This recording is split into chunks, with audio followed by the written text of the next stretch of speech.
Hudson Code.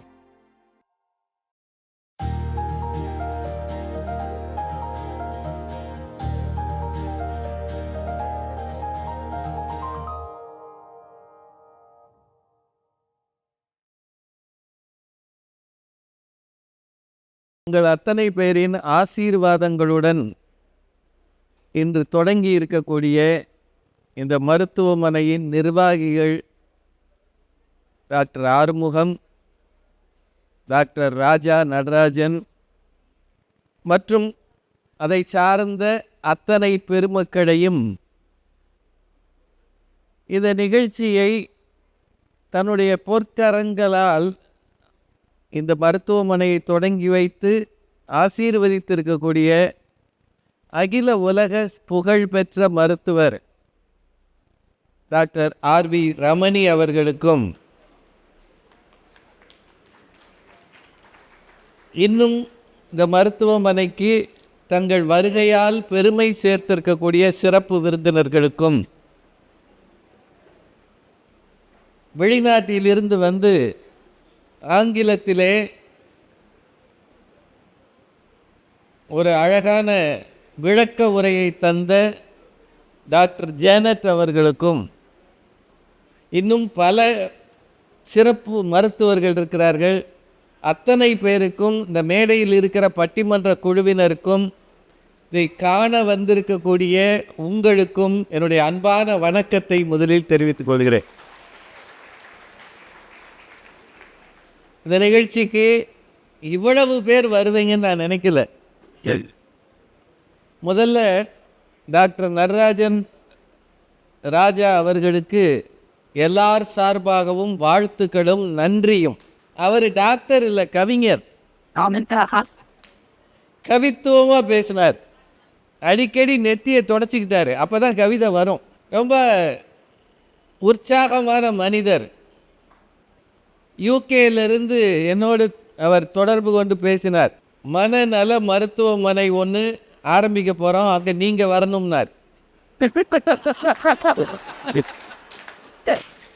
எனக்கு கொஞ்சம் ஜெருக்காயிடுச்சு. அங்கே வரைக்கும் போயிடுச்சா நம்ம கதை அப்படின்னு கொஞ்சம் தடுமாறினேன். அப்புறம் ஒரு சின்ன கேப்பு விட்டு பட்டிமன்றம் நடத்தினார். அப்போ தான் கொஞ்சம் ஆசுவாசப்படுத்தினார்.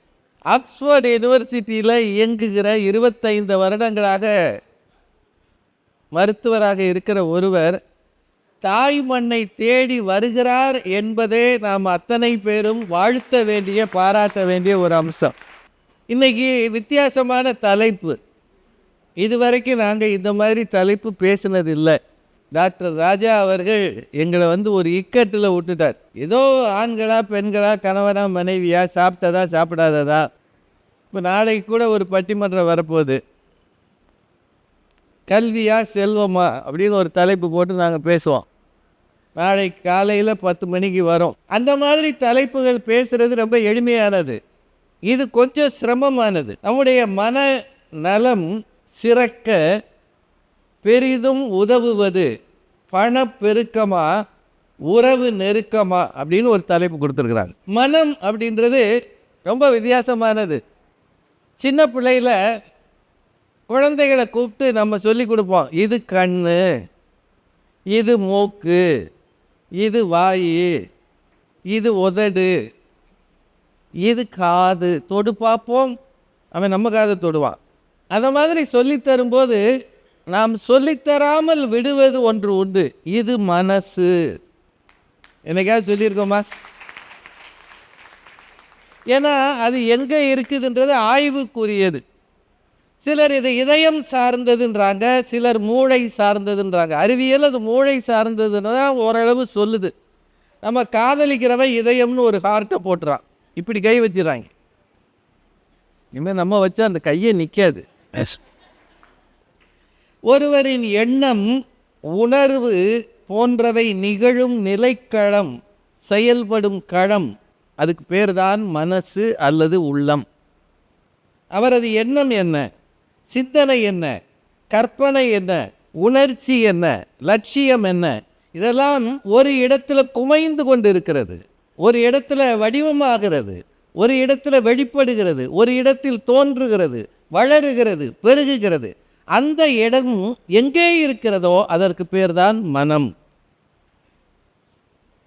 மனம் என்னும் மேடையின் மேலே முகம் ஒன்று ஆடுது, இசை ஒன்று பாடுது, யார் வந்ததுன்னு ஒரு பழைய பாட்டு இருக்கும், கேட்டிருக்கீங்களா என்னைக்காவது? உலகம் 1000 சொல்லட்டுமே, உனக்கு நீதான் நீதிபதி, மனிதன் எதையோ பேசட்டுமே, மனசை பார்த்துக்க நல்லபடி. சிவாஜி கணேசன் பாட்டுன்னு நினைக்கிறேன். மனசை நல்லபடியாக பார்த்துக்கங்க அப்படின்னு எல்லா காலத்துலேயும் சொல்லியிருக்கிறாங்க. It's the mind that makes the body rich. மனம்தான் இந்த உடம்பை ஆரோக்கியமானதாக கம்பீரமானதாக மாற்றுகிறதுன்னு ஷேக்ஸ்பியர் வரிகள் ஒன்று வாசித்தேன். நம்ம டாக்டர் ரமணி ஐயா பேசும்போது சொன்னார், உடல் நலம் மனநலம் இது ரெண்டும் ரொம்ப முக்கியம் அப்படின்னு அவர் ரொம்ப அழகாக சொன்னார். நம்ம உடம்பு சரியில்லைனாலே பல நேரம் ஒத்துக்க மாட்டோம். டாக்டர் சொல்கிறான்னு வைங்க, உங்களுக்கு சுகர் டெஸ்ட் பண்ணணும், சுகர் வர்ற மாதிரி தெரியுதுன்னு டாக்டர் சொல்கிறான்னு வைங்க, பரம்பரையிலே கிடையாது டாக்டர். நான் என்ன எவன் வீட்டில் மண்ணெளி போட்டேன் சுகர் வர்றதுக்கு? ஏய், அதுக்கு இதுக்கு சம்மந்தம் இல்லையா? நீ யார்கிட்ட வேணாலும் எதை வேணாலும் பண்ணு, சுகர் தானாக வரும், நீ திங்கிறத வச்சு வரும், சிலருக்கு தான் ஹெரிடிட்ரியாக வரும் அப்படின்னு சொன்னால், உடல் நோய்களையே மற்றவர் சொல்லும்போது நாம் ஒத்துக்கொள்வதில்லை. மனதில் ஏதோ பாதிப்பு இருக்குன்னு மற்றவங்க சொன்னால் ஒத்துக்குவோமா? ஏன்னா நீங்கள் ஒரு மனநல மருத்துவர் எது என்ன நினச்ச நீ வேணால் கீழ்ப்பாக்கத்துக்கு போ, நான் தானே உனக்கு கிடைச்சேன், சட்டுன்னு பேசிடுவோம். ஆனால் இந்த மனம்ன்றதை வச்சு நம்முடைய வாழ்க்கையின் பல்வேறு அங்கங்களில் மனம் தொடர்புடையதுன்றதுக்கு எத்தனை சொல் இருக்குது பாருங்கள். மனக்கவலை, மனக்கசப்பு, மன உறுதி, மன ஆறுதல், மன மகிழ்ச்சி, மன தைரியம், மன கிளேசம், மன துயரம், மன தாழ்மை, மன நேர்மை, இப்படி எந்த ஒரு சொல்லை எடுத்தாலும் மனசோடு சேர்த்துடலாமா இல்லையா? ஏன்னா அந்த மனம்தான் நம்மை இயக்குகிறது. திருவள்ளுவர்கிட்ட எது அறம் அப்படின்னு கேட்டாங்க. ஒரு வரியில் சொன்னார், மனத்துக்கண் மாசிலனாதல் அனைத்து அரண்.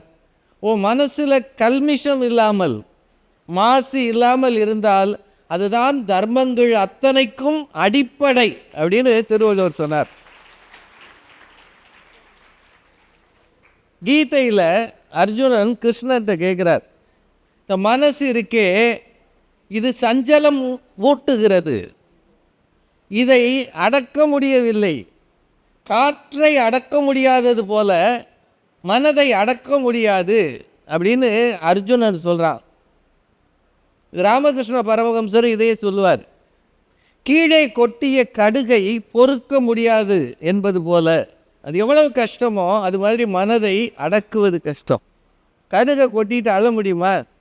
அள்ளலாம், பொறுக்க முடியும், ஒன்றொன்னா எடுக்க முடியுமா? கண்ணுக்கு தெரியாது.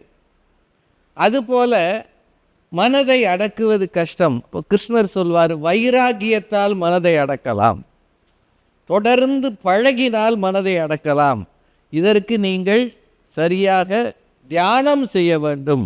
இந்த மாதிரியெல்லாம் நிறைய சொல்லியிருக்கிறாங்க. மனம் அப்படின்றத பற்றிய சிந்தனையும் இந்த மனநல மருத்துவர் போதியின் நிழலில்னு போட்டார் பாருங்க. எப்படி ஒரு புத்தருக்கு ஞானம் பிறந்ததோ ஒரு போதி மரத்தின் கீழே, நம்முடைய மனத்தில் இருக்கிற அஞ்ஞானம் அகல்வதற்கு இந்த போதியின் நிழலுக்கு வாங்க, பாதிப்பு நீங்க போதிக்கு வாங்க. மனநலம் பற்றிய ஆய்வுகளும் முன்னெடுப்புகளும் மேலை நாட்டில் உளவியல் சார்ந்த ஆய்வுகள் ரொம்ப பிந்தி வந்திருக்கலாம். நமக்கு அதை பற்றி பெருசாக தெரியல, நான் எதுவும் சொன்னேன்னா தப்பாயிடும். சிக்மண்ட் ஃப்ராய்டு வந்த பிறகு தான் இதை பற்றி பெரிய ஆய்வுகள் வந்ததுன்னு நான் நினைக்கிறேன். டாக்டர் வேணால் இதை பின்னாடி சொல்லலாம், பட்டிமன்றத்தில் சொல்ல முடியாது, போன பிறகு சொல்லலாம். ஆனால் ரொம்ப காலத்துக்கு முன்னாடி திருவள்ளுவர் சிற்றினம் சேராமைன்ற அதிகாரத்தில் நீ யாரோட சேரணும், சுமாரான ஆளுகளோட சேரக்கூடாதுன்னு ஒரு அதிகாரத்தில் பேசுகிறார். மனநலம் மண்ணுயிருக்கு ஆக்கம், இன நலம் எல்லா புகழும் தரும்ன்றார். நீங்கள் ரொம்ப யோசிச்சு பாருங்க, தமிழ் தாய் வாழ்த்து பாடணும், பின்னாடி படங்கள்லாம் வந்தது. 20ஆம் நூற்றாண்டில் அல்லது 18, 19 நூற்றாண்டுகளில் மேலை நாடுகளில் வந்த மைண்ட் கேர், மைண்ட் வெல்னஸ் என்கிற சிந்தனை 2000 ஆண்டுக்கு முன்னால் அதே சொல் வந்திருக்கிறது என்றால் தமிழ் எத்தனை தொன்மையானது. மனநலம், மண்ணுயிருக்கு ஆக்கம், இன நலம், எல்லா புகழும் தரும்னு 2000 வருஷத்துக்கு முன்னால் திருவள்ளுவர் சொல்லியிருக்கிறார் என்றால் மைண்ட் கேர், மைண்ட் வெல்னஸ் என்பதை 2000 ஆண்டுகளுக்கு முன்னால் வள்ளுவரால் யோசிக்க முடிந்தது. அதுதான் தமிழின் சிறப்பு, அதுதான் தமிழ்நாட்டின் சிறப்பு. மனநலம் சிறக்க பெரிதும் உதவுவது பணப்பெருக்கமா உறவு நெருக்கமா? ரெண்டும் தான். என்னைய வேற அவர் மனுநீதி சோழன் மாதிரி திருப்பி கொடுப்பார். எங்கிட்ட சேரட்டும் கிடையாது, இருக்கட்டும் இருக்கு, சேரட் கிடையாது, மனுநீதி சோழன் மாதிரி போக முடியாது. ஏன்னா அவர் பெருமையாக சொல்லிட்டார். முதல்ல இவங்களை பேச விடுவோம், அப்புறமா நம்ம தீர்ப்பை பற்றி யோசிப்போம். காசு எதையும் செய்யும். காசு பை நிறைய இருக்குன்னு வைங்க, அவனுக்கு கவலை இருக்குன்றீங்க. இல்லைங்க, அன்னபூர்ணாலேயோ ஆனந்தாஸ்லேயோ நாகர்கோயில் ஆரிய பவன்லேயோ சாப்பிட போகிறோம்னு வைங்க, 10 ரூபா வச்சுக்கிட்டு போனோம்னா என்ன சாப்பிட்லாம்? ஒரு டம்ளர் தண்ணி வாங்கி குடிச்சிட்டு அண்ணே அடுத்த வாரம் வரேனே அப்படின்ட்டு வந்துடலாம். ஒரு 10,000 ரூபா வச்சுட்டு போனோம்னு வைங்க, அந்த மெனு கார்டை 10 தடவை பார்க்கலாம், அதில் இல்லாத ஒன்றை இது இல்லையான்னு கேட்கலாம். அவன் நான் கேட்குறான், இது கேட்குது. தொட்டு இருந்ததுன்னா என்ன வேணாலும் கேட்கலாம். காசு இல்லாதவன் மூஞ்சிலே தெரியும்யா, அகத்தின் அழகு முகத்தில் தெரியும் தானே. அந்த அகம்ன்றது என்ன? பணம் தான். அது இருந்தது பெருக்கமாக இருந்ததுன்னா மனசு தானாக சரியாயிடும். இல்லை ஊட்டி கொடைக்கானலில் போய் அவன் பாட்டுக்கு ஒத்தையில் இருப்பான், குதிரையில் போவான், கழுதையில் கூட போவான். காசு இருக்குல்லங்க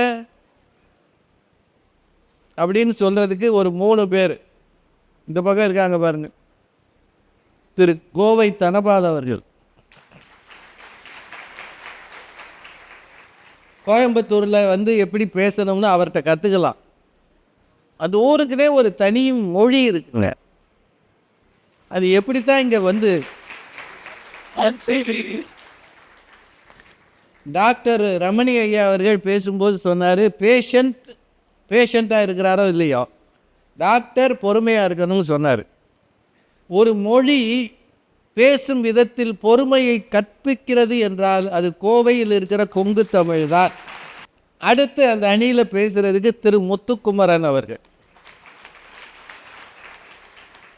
யூடியூப்பில் ஒருத்தர் தொடர்ந்து நிகழ்ச்சி பண்ணுறாருன்னா அது முத்துக்குமரன் தான்.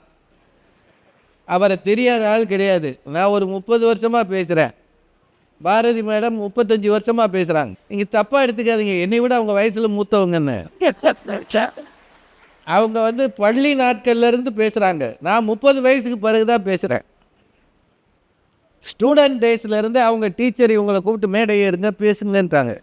எங்கள் வாத்தியார் ஓரமாக போய் உட்காருன்றார். உனக்கு அதுக்கே தகுதி கிடையாது, ஓடி போட்டார். நல்ல வாத்தியார் கிடைக்கணும்லங்க. இந்த தம்பி இன்னைக்கு வெரி பாப்புலர். பெரிய பெரிய பிரபலங்களையெல்லாம் பேட்டி எடுக்கணும்னா முத்துக்குமரன் தான் கூப்பிட்றாங்க. எந்த நடிகையை பேட்டி எடுக்கணும்னு வைங்க, நீங்கள் பார்க்கணும்னு நினைக்கிற நடிகையெல்லாம் அவர் பக்கத்தில் பார்த்துருக்கிறார். இப்போ முத்துக்குமரனை பார்த்தீங்கன்னா நடிகையை பார்த்த மாதிரி ஆகிடும். இந்த கும்கி கதாநாயகி அவங்க பேர் என்ன, லக்ஷ்மி மேனன், அவங்கள கூட பேட்டி எடுத்திருக்கிறார். எவ்வளோ ஆச்சரியம் பாருங்க. யாருனாலும் இவர் பேட்டி எடுக்க கூப்பிட்டாருன்னா எல்லாரும் வந்து பேட்டி கொடுக்குறாங்க. ஒரு பேட்டி எடுப்பது ஒரு அரிய கலைங்க, எல்லாராலையும் அதை சரியாக செய்ய முடியாது. அந்த பேட்டி கொடுக்குறவங்களை இரிட்டேட் பண்ணாமல் அதே சமயம் வேண்டியதை பெறுவது என்பது அரிய கலை. அதை அவர் நல்லா செய்கிறார். அவர் வந்து நல்லா பேசுவார். அடுத்த தலைமுறை பிள்ளைகள் பேச்சுக்கு வரணும், பேச்சு மேடைக்கு வரணுன்றதுக்காகத்தான் அவரை கூப்பிட்டுருக்குறோம். அந்த அணியில் நிறைவாக திரு சேஷாத்ரி அவர்கள்.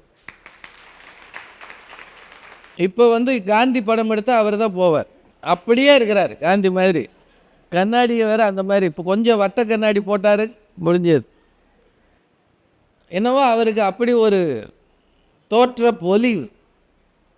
கல்யாணம் வரைக்கும் கருகருன்னு முடியோடு இருந்தார். கல்யாணத்துக்கு பிறகு காணோம் சந்தோஷத்தையும் காணோம், அவர் எழுதுகிற கவிதையையும் காணோம். நல்ல பிள்ளை. அவர் யூடியூப்பில் மிகவும் பாப்புலர். அவரது பட்டிமன்ற பேச்சுகள் எல்லாம் மிக அதிகம் பேரால் பார்க்கப்பட்டது. இது இல்லைங்க, காசு எவ்வளவு இருந்துன்னு ஒரு பெரிய ரூமில் ஒத்தையில் விட்டால் நீ என்ன செய்வ? 2000 ரூபாய் எண்ணிக்கிட்டே இருப்பியா? ஒரு 2000 தான் இல்லையோ? அவர் பழைய நினைவிலே இருக்கேன். ரூபா நோட்டை வச்சு எண்ணிக்கிட்டு இருப்பியா? சண்டை போடுறதுக்காவது ஒரு ஆள் வேணுமியா? எவ்வளோ நேரம் தான் எண்ணுவீங்க? என்னையும் கொஞ்சம் பாருங்க அப்படின்னு அந்த அம்மா வந்து சொன்னா தான் நமக்கு உலகத்தில் இருக்கோன்ற உணர்வு வரும்.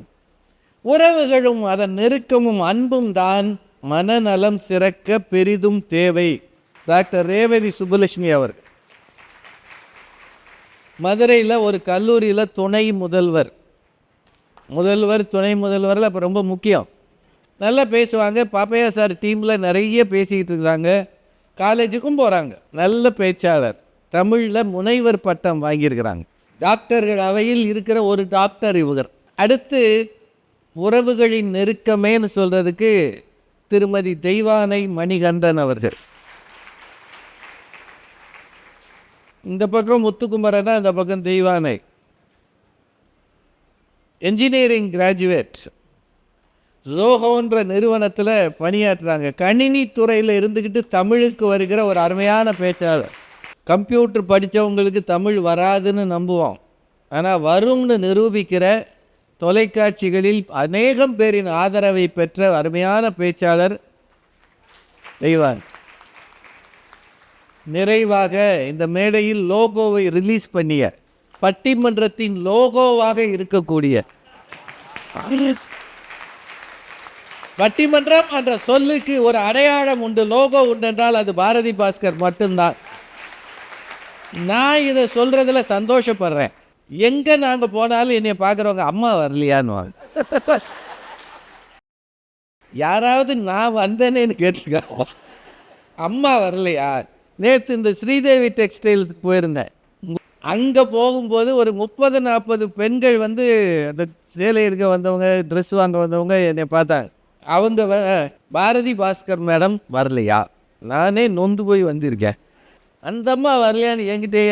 ஒரு எடுத்த காரியம் யாவிலும் வெற்றி. நாங்கள்ல தானே வந்த மேடை அத்தனையிலும் தன்னை நிலைநிறுத்தி கொண்டு சொல்லுகிற செய்திகளை போய் சேரும்படி சொல்வதற்கு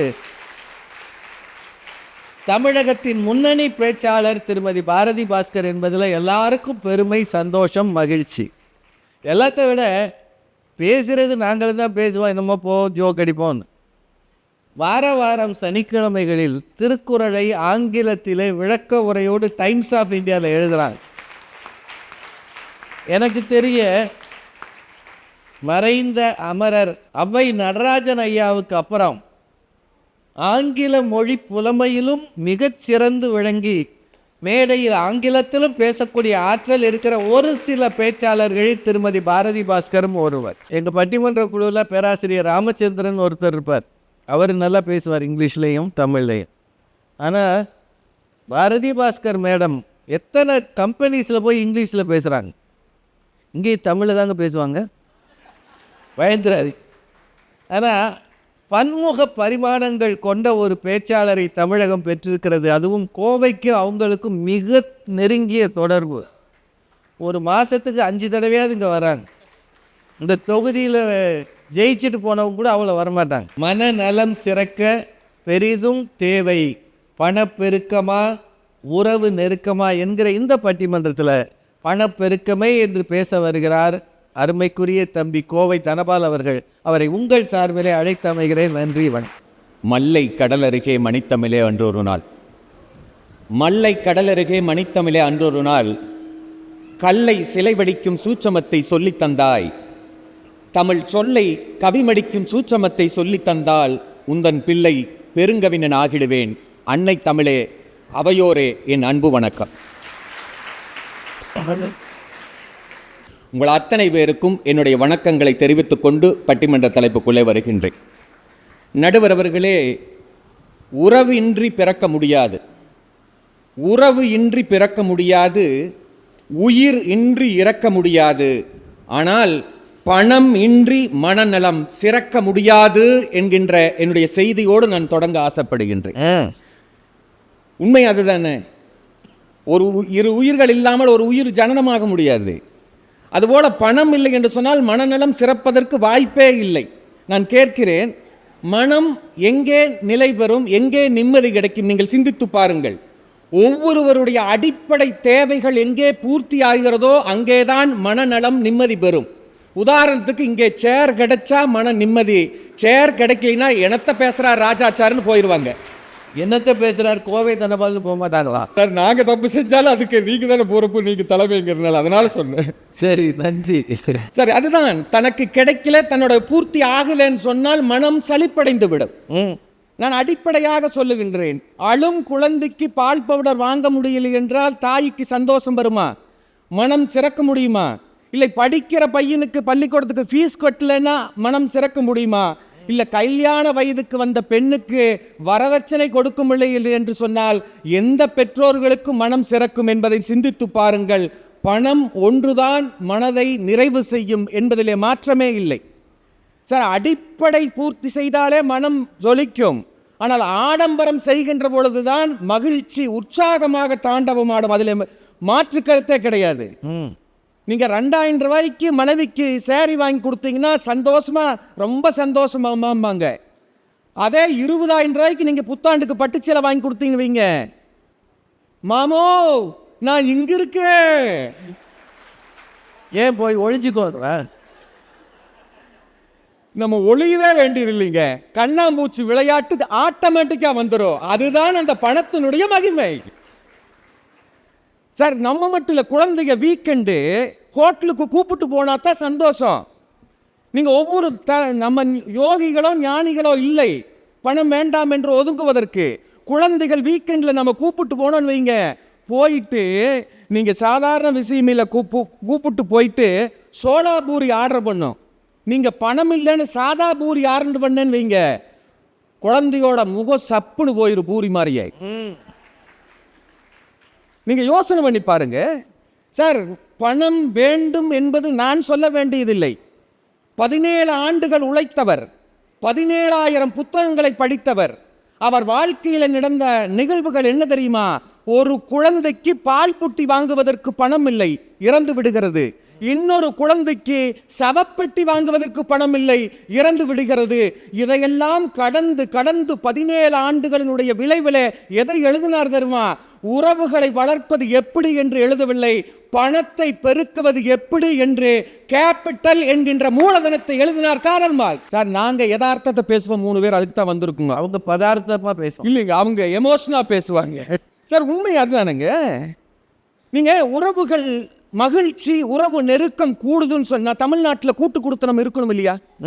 எங்க சார் இருக்கு கூட்டு கொடுத்தனம்? எல்லாம் தனி கொடுத்தனம் தான். கூட்டு கொடுத்தனம் எங்க இருக்கு தெரியுங்களா? டிவியில் நாடகத்தில் மட்டும்தான் இருக்கு. அதில் ஒருத்தனும் உட்காந்து பேச மாட்டேங்கிறான், நின்னே பேசுகிறாங்க. சம்பந்தம் இல்லாதவனெல்லாம் வீட்டுக்குள்ள பூந்துக்கிறான். எதுக்கு தெரியுங்களா?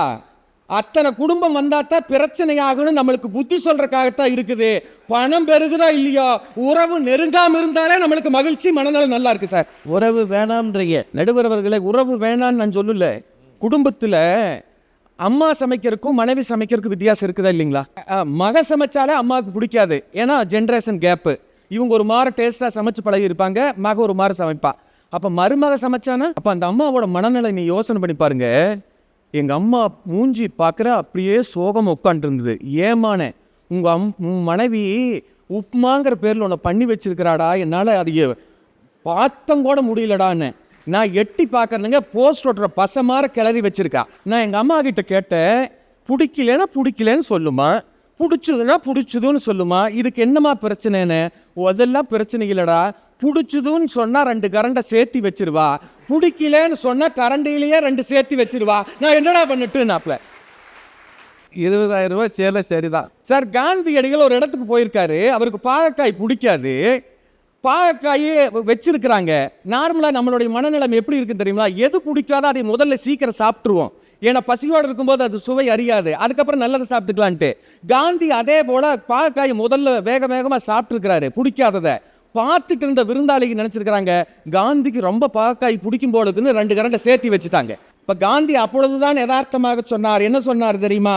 பிடித்ததை விடுவது மட்டும் துறவல்ல, நமக்கு பிடித்ததை விடுவது மட்டும் துறவல்ல, நமக்கு பிடிக்காததை ஏற்றுக்கொள்ளுவதும் துறவு என்று காந்தியடிகள் சொன்னார். ஒரு பாகற்காய் இவ்வளோ வேலை பார்த்தது.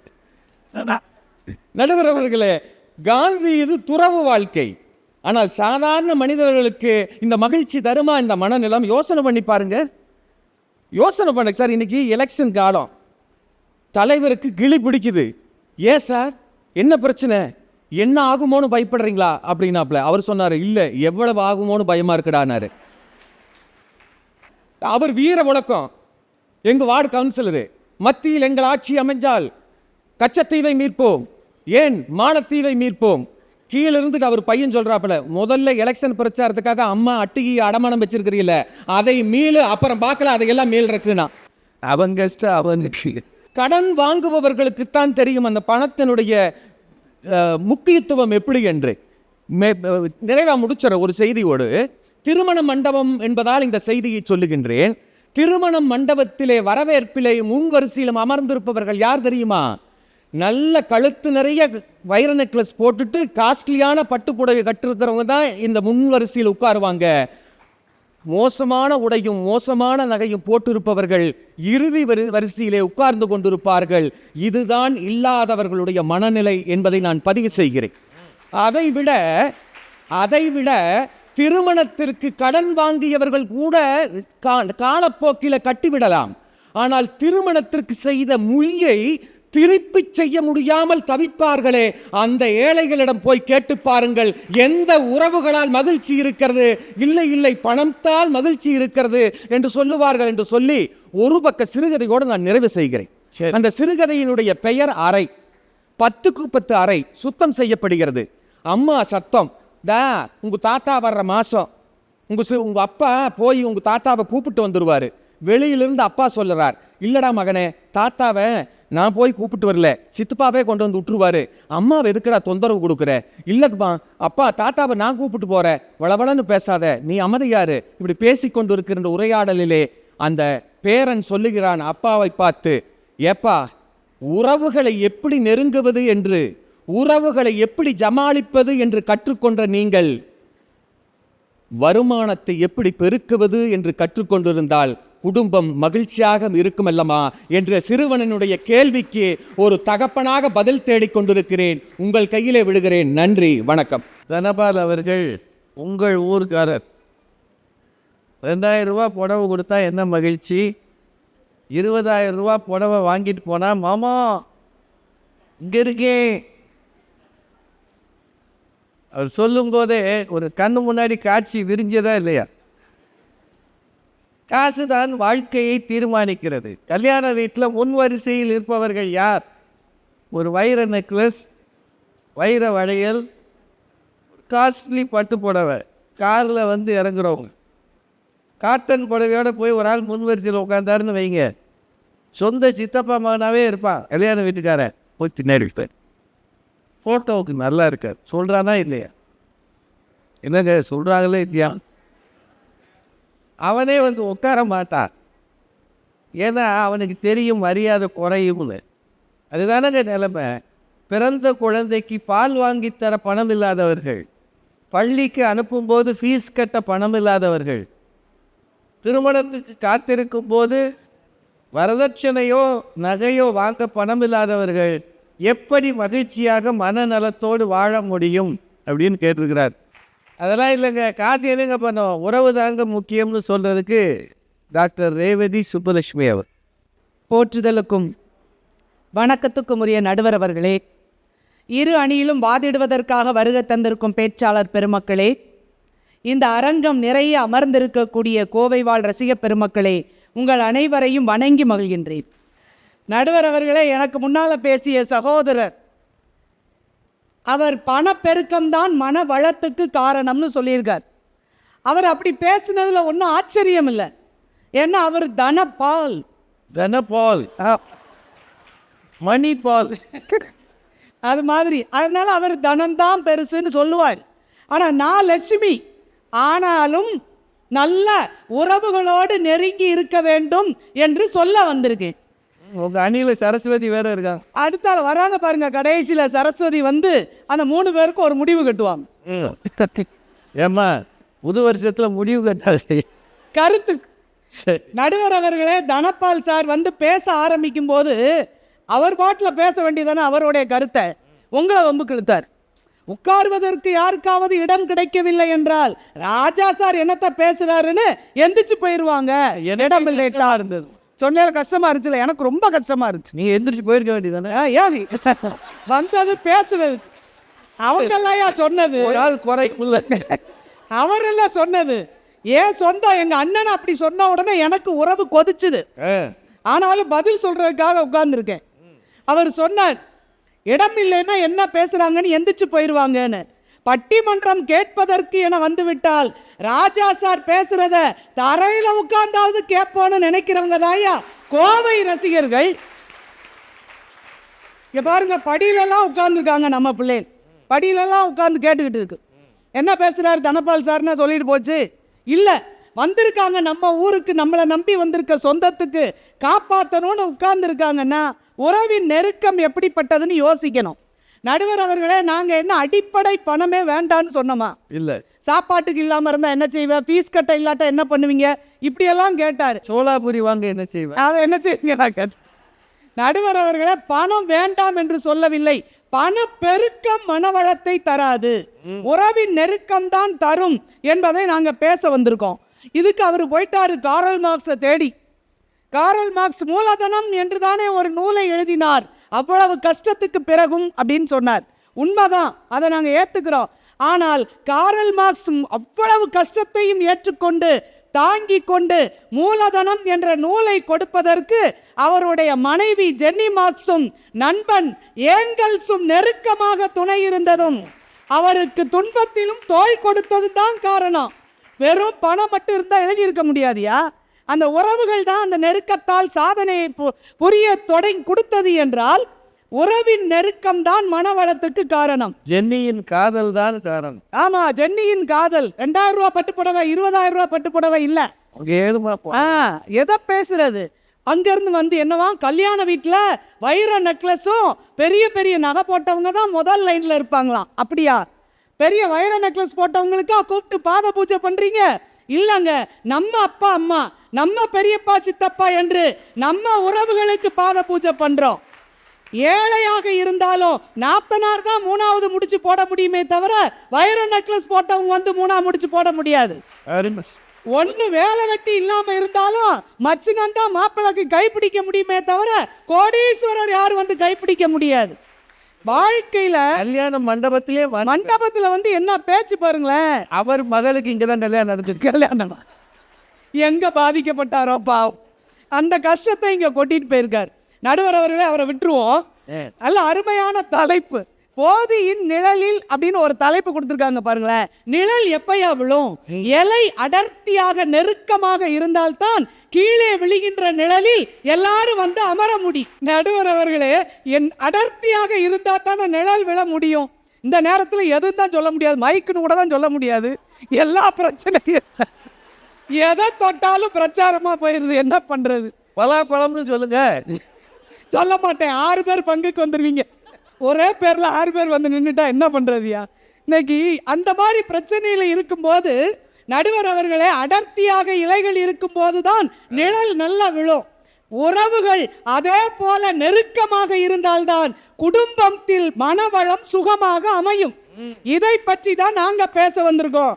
நடுவர் அவர்களே, வாழ்க்கையில் நம்முடைய தூணாகவும் நமக்கு தூணாகவும் துணையாகவும் இருக்கக்கூடியது உறவுகள் தான் என்றால் அந்த உறவு நெருக்கமாக இருப்பது தான் மன வளத்துக்கு காரணம். நடுவர் அவர்களை இப்படி வச்சுக்கோ, மருத்துவமனைக்கு மன அழுத்தம் அதிகமாக இருக்கிறது, ஸ்ட்ரெஸ் வந்திருக்குன்னு சொல்லிட்டு கொஞ்சம் பேர் போறான்னு வச்சுக்கோங்களேன். யாரோ ஒருத்தரை கூட்டிட்டு போறோம். அப்படி கூட்டிட்டு போனா நம்ம மருத்துவர்கள் என்ன பண்ணுவாங்க? அவர்களை அமர வைத்து மனநல ஆலோசனை கொடுக்கிறார்கள். பொறுமையாக அவங்கக்கிட்ட பேசுகிறாங்க. என்ன பிரச்சனை, ஏன் தூக்கம் வரல, முழுமையாக கேட்குறாங்க. ரொம்ப நேரம் பேசி அவங்களுக்கு ஒரு மருந்து ஏதாவது கொடுத்து அவங்கள நல்லா தூங்க வச்சு அவங்களுக்கு ஆலோசனை கொடுத்து அனுப்புகிறாங்க. அப்போ அடிப்படை எது? அவர்கள் மனதில் உள்ள அத்தனையும் தான் வெளிப்படுத்த வேண்டும். யாரிடமாவது சொல்ல மாட்டோமா என்று திணறிக் கொண்டிருக்கிற மனதுக்கு ஒருவரிடம் சொல்லி ஆறுதல் பெற வேண்டும் என துடிக்கிறார்கள் என்றால், உறவு அவ்வளவு நம்பிக்கையை கொடுத்தால் ஏன் அவர்களின் மனநலம் கெட்டு போக போகிறது என்பதை நாங்க கேட்கிறோம். கேட்கறதுக்கு ஆள் வேணுங்க வீட்டில். நடுவர் அவர்கள் இன்றைய வாழ்க்கையை கரும்பு போல சுவைத்து ரசித்து சுவைக்க வேண்டும்னு சொல்றாங்க. ஆனா இன்னைக்கு பண வேகம், பணப்பெருக்கம் தான் முக்கியம்னு ஓடுறாங்க பாருங்களேன்.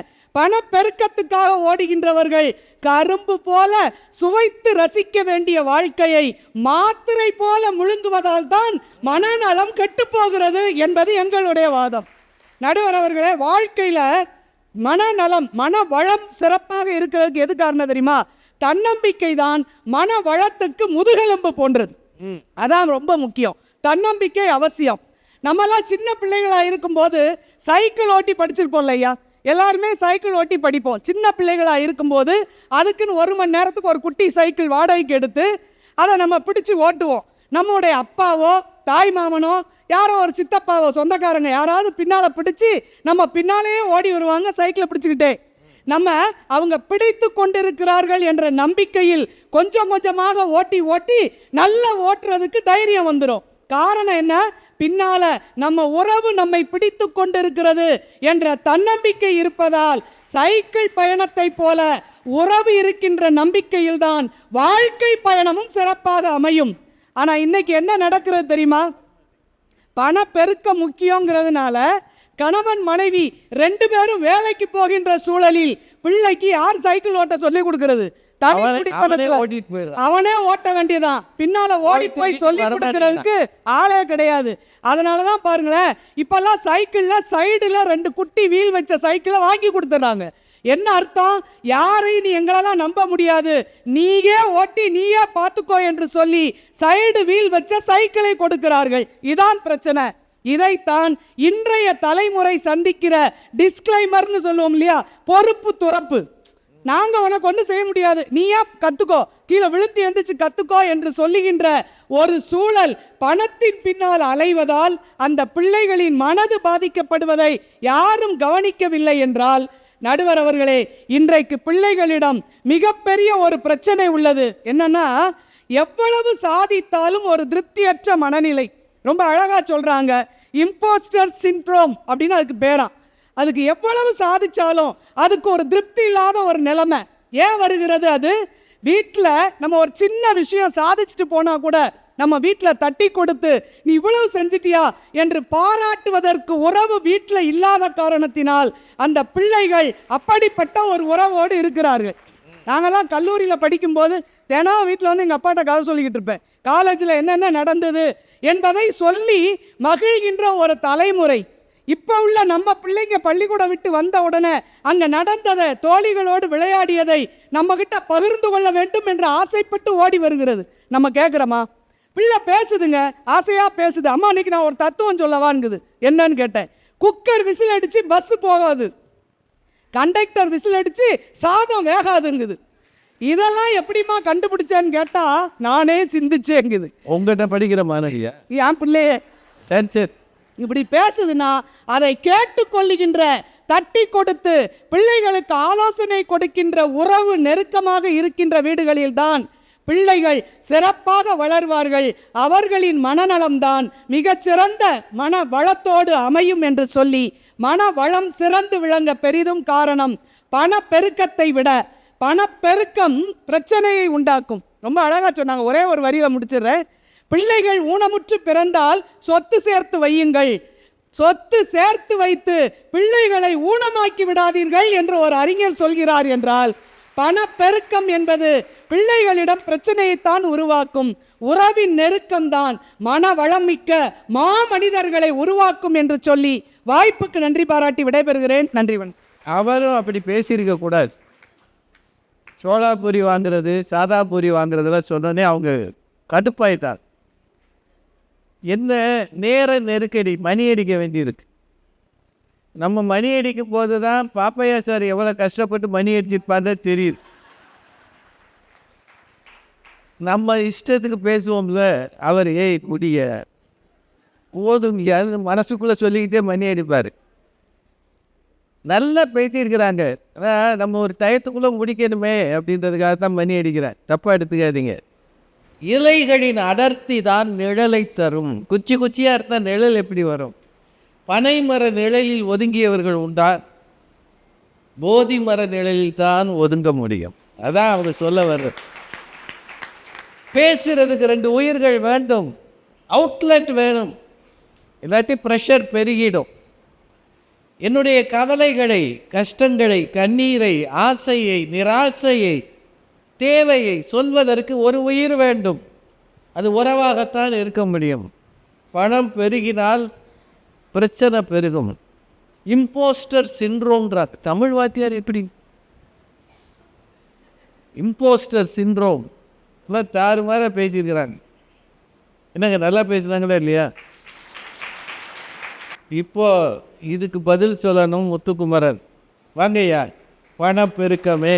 இங்கு இருக்கிற எல்லா பெரியவர்களும் மனநலத்தோடும் பணநலத்தோடும் இருக்க இந்த புத்தாண்டில் உங்கள் அத்துணை பேரையும் வாழ்த்தி, படத்தில் நடித்தா மட்டும் கிடையாது, பட்டிமன்றம் பேசினாலும் சூப்பர் ஸ்டார் ஆகலாம் என்று நமக்கு நிரூபித்து காட்டிய பட்டிமன்ற சூப்பர் ஸ்டார் எங்கள் நடுவர் அவர்களையும், நான் போற்றி மதிக்கிற அம்மா பாரதி பாஸ்கர் அவர்களையும், எண்ணணி பேச்சாளர்களையும், என் மீது கொண்ட அதீத பாசத்தினாலும் பேரன்பினாலும் வீட்டிலிருந்து கிளம்பும் போதே வாங்குகிற பேமெண்ட்டை அப்படியே முத்துங்கரிடம் கொடுத்துவிடும் என்று சத்தியம் செய்துவிட்டு வந்த என் எதிரணி பேச்சாளர்களையும் அடங்கி, கிராமத்தில் ஒன்று சொல்லுவாங்க நடுவர், இது என்ன புது கதையாக இருக்கு, உறவு நெருக்கமாக இருக்கணும் நடுவர்கள். அதுக்காக கிராமத்தில் ஒன்று சொல்லுவாங்க, பொய்ய பொருந்துற மாதிரி சொன்னா மெய்ய திருக்கு திருக்குன்னு முழிக்குமா.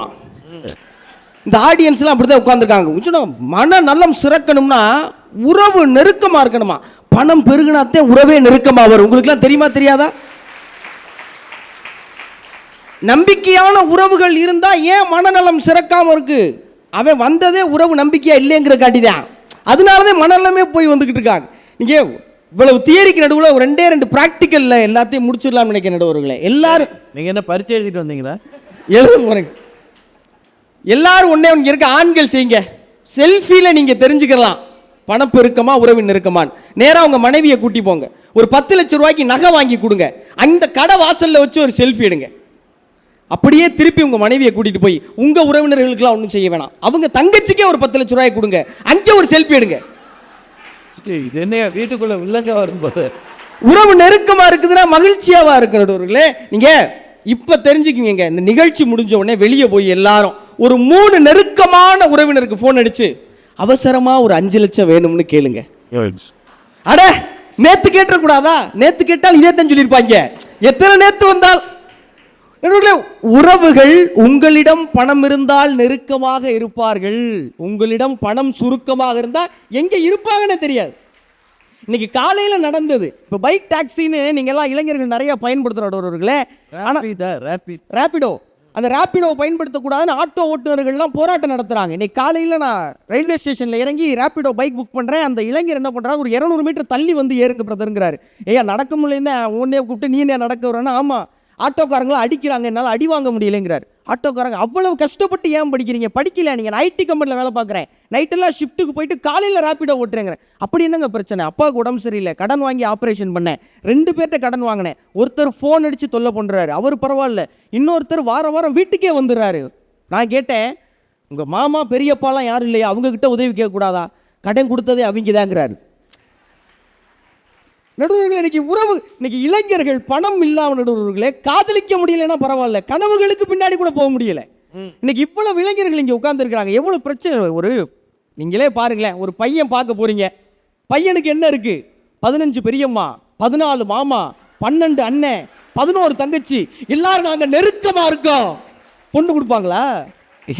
இப்படியெல்லாம் ஒரு குடும்பம் இருக்கவே இருக்காது. யார் பொண்ணு கொடுப்பாங்களா? சொந்தம்லாம் வேணாங்க, சொத்து எவ்வளவு இருக்குன்னு கேட்குறாங்க. இல்லை பாசமான குணமுடையவர், பைசாவும் பணமும் எவ்வளோ இருக்கு. மாப்பிள்ளைக்கு அவங்க ஒரு வைக்கிறாங்க, இதெல்லாம் இருக்கணும். மாப்பிள்ளைக்கு நல்ல வேலை இருக்கணும், கை நிறையா சம்பாதிக்கணும், இஎம்ஐ இல்லாத பேங்க் அக்கௌண்ட் வேணும், சொந்தமாக வீடு இருக்கணும், கார் இருக்கணும், போதாத வரைக்கும் தலை நிறையா முடி இருக்கணுங்கிறாங்க. எங்கே போகிறது நான்? நீங்கள் யாரையோ சாட பேசுகிற மாதிரி. கல்யாணம் ஆக போகிற இளைஞர்கள் நடுவர்களே, இல்லை என்னையே சொன்னேன். இல்லை இல்லை, கல்யாணம் ஆக போகிற இளைஞர்கள் நீங்கள் அந்த லிஸ்ட்டில் வந்துக்கிறீங்கன்னா அவங்க விருப்பம். நான் உள்ள பக்கத்துலேயே ஒரு ஆள் இருக்காரு. அப்படி இருக்கணும்னா நான் ஆனந்த் அம்பானியாக தான் இருக்கணும். நாய்க்கு போகிறது நீங்கள் இளைஞர்கள் எவ்வளவு சிரமத்துக்குள்ளாராங்கன்னா, மனசுக்கும் கல்யாணம் நடந்த காலம்லாம் போயிருச்சு.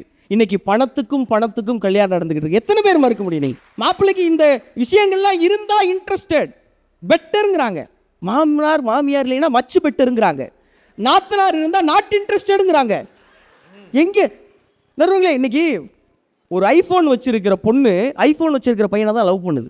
ஒரு பென்ஸில் வர்ற பையன் BMW பொண்ணை தான் லவ் பண்ணுறான். ஒரு ஏழை பெண்ணும் பணக்கார பையனும் அல்லது பணக்கார பெண்ணும் ஏழை பெண்ணும் காதலிப்பது போல திரைப்படங்கள் கூட இன்று வருவது நின்று விட்டது என்றால் இங்கே பணம் எவ்வளவு முக்கியமாக இருக்கு. இப்போ ரவுடி பையில தான் காதலிக்குது பிள்ளைங்க. அது இன்னும் மோசம். புஷ்பா 2 அவர் பொம்பளை வேஷம் போட்டு வர்றாரு, அவர்தான் இந்த பொம்பளை பிள்ளைகளுக்கு பிடிக்குது. எனக்கு ஒன்றும் புரிய மாட்டேங்குது.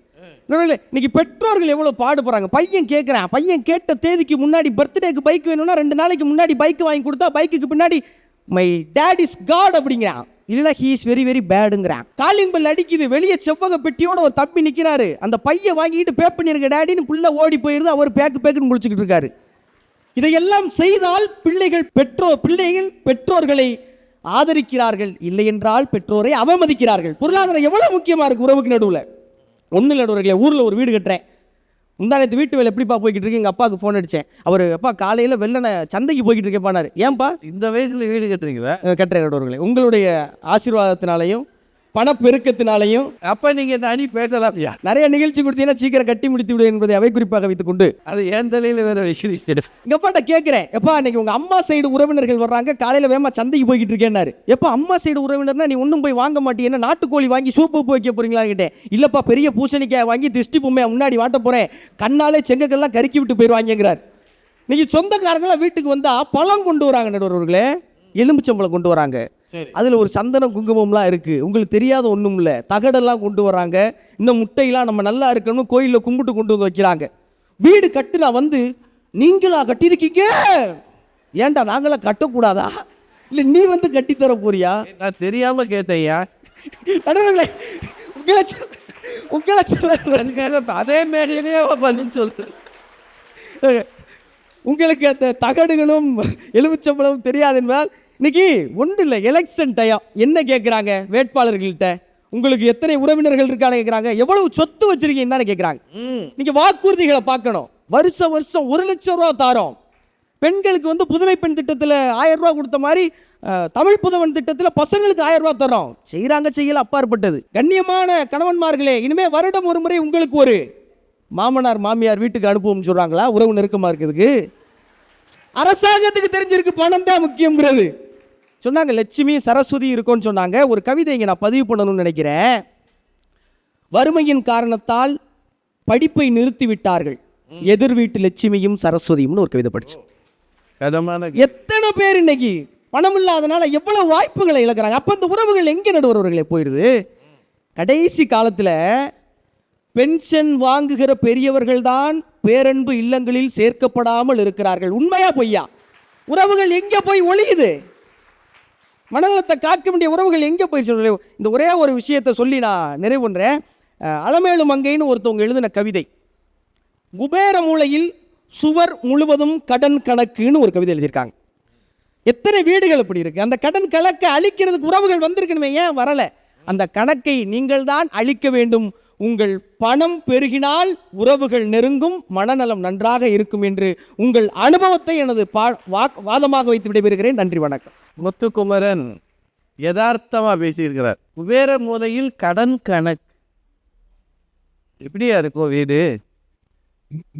மனமும் சேர்ந்து மனம் செய்வது மறைந்து போன பணமும் தான் சேருகிறது. இந்த காலத்தில் எங்கேருந்து வருவீங்க? 15 பெரியம்மா என்னையார் கௌரவ குடும்பமாச்சு. 100 பேர் இருந்த மாதிரி 15 பெரியப்பாலாம் எங்கேயா இருக்க போகுது? ஆனால் அடித்து விடுறாரு. நானும் கஷ்டப்பட்டு வீடு கட்டுறேன், சொந்தக்காரன் வந்தான்னா திருஷ்டி பூசணிக்காயை வைக்கணும். பணம் இருக்கிற வீட்டுக்குத்தான் உறவு வந்து சேரும். ரேப்பிடோ வண்டி ஓட்டுறவன் அப்பாவுக்காக கடன் வாங்கி வச்சிருக்கிறான். கொஞ்சம் பொறுத்துக்கங்கன்னு சொந்தக்காரனை கேட்டால் அவன் தான் கழுத்தப்படியாக நெருக்கிறான். கவலையை கண்ணீரை பதிவு செய்திருக்கிறார். எல்லார் சார்பாகவும் அந்த பிள்ளைக்கு வாழ்த்துகள். 3 பேர் பேசியாச்சு, இன்னும் 3 பேர் பேச வச்சிடலாமா? வாங்க. தெய்வானை அவர்கள். பெருமதிப்பிற்கும் மரியாதைக்கும் உரிய நடுவர் அவர்களே, பேச்சாளர் பெருமக்களே, போதி மரத்தடியிலே இனி ஞானம் மட்டுமல்ல மன நிம்மதியும் கிடைக்கும் என்று சொல்லக்கூடிய அளவிற்கு போதி மனநல மருத்துவமனையை அமைத்திருக்கக்கூடிய மருத்துவர்களே, நிர்வாகிகளே, கோவை வாழ் மக்களே, உங்கள் அத்தனை பேருக்கும் என்னுடைய மிகப்படிவான வணக்கம். நடுவர் அவர்களே, எனக்கு முன்னாடி ஒரு பட்டிமன்ற பேச்சாளர் பேசினாரா இல்லை ஒரு கொள்ளக்கார கூட்ட தலைவர் பேசினாரான்னு எனக்கு தெரியல. அவர் ஆரம்பிக்கும் போதே எங்களோட பேமெண்ட் எல்லாம் சேர்த்து கேட்டார். பேசுகிற வழியில் அவர் வீடு கட்டி முடிக்கிறதுக்கு உங்களோட ஆதரவை வேற கேட்டார். வேறு எலெக்ஷன்லேயே நின்றுக்கலாம். இது அவரா பேசல, அவருக்கு வரக்கூடிய பணப்பெருக்கம் பேச வைக்க. அருமை. ஏன்னா பணப்பெருக்கம் என்பது இன்னும் இன்னும் இன்னும் இன்னும் பெருக வேண்டும் வேண்டும் வேண்டும் என்று பணத்தை நாடியே ஓட வைக்கக்கூடிய ஒன்று. கொஞ்சமாவது ஆனால் அவர் யோசிச்சுட்டு வந்து பேசியிருக்கலாம். ஒரு மனநல மருத்துவமனைக்கு வந்து பேசுகிறோம், சூனியம் வைக்கிறது, முட்டையை எடுத்துட்டு வர்றது, அதை ஒரு ஆம்லேட் போடுறதுனாவது சொல்லியிருக்கலாம். பூசணிக்காய் வைக்கிறது, ஒய்ஃபுக்கு இல்லை தங்கச்சிக்கு 10 லட்சம் ரூபாய்க்கு வைர நெக்லஸ் வாங்கி கொடுக்கறது. ஒய்ஃப் தான் கட்சி. ஒய்ஃப் தங்கச்சி இப்படியெல்லாம் மனநல ஒரு இடத்துல வந்து பேசலாமா நடுவர்? இல்லைம்மா, தப்புமா. அது கல்யாண மண்டபத்தில் பேசலாமா? ஆமாம். இதில் உறவுகளை பற்றி திட்டி இருக்கார். பணத்தை பற்றி அவர் பெருமையாக பேசினாரோ இல்லையோ, உறவுகளை பற்றி திட்டி திட்டி திட்டி தீர்த்திருக்காரு. கொஞ்சம் நல்லா யோசித்து பார்க்கணும். அவர் என்ன சொன்னார்? பணம் இருந்தால் தான் உறவுகள் வந்து சேர்கின்றன. நாங்கள் கேட்கின்றோம், அப்படி வந்து சேர்கின்ற உறவுகள் எல்லாம் நெருக்கமான உறவுகளா?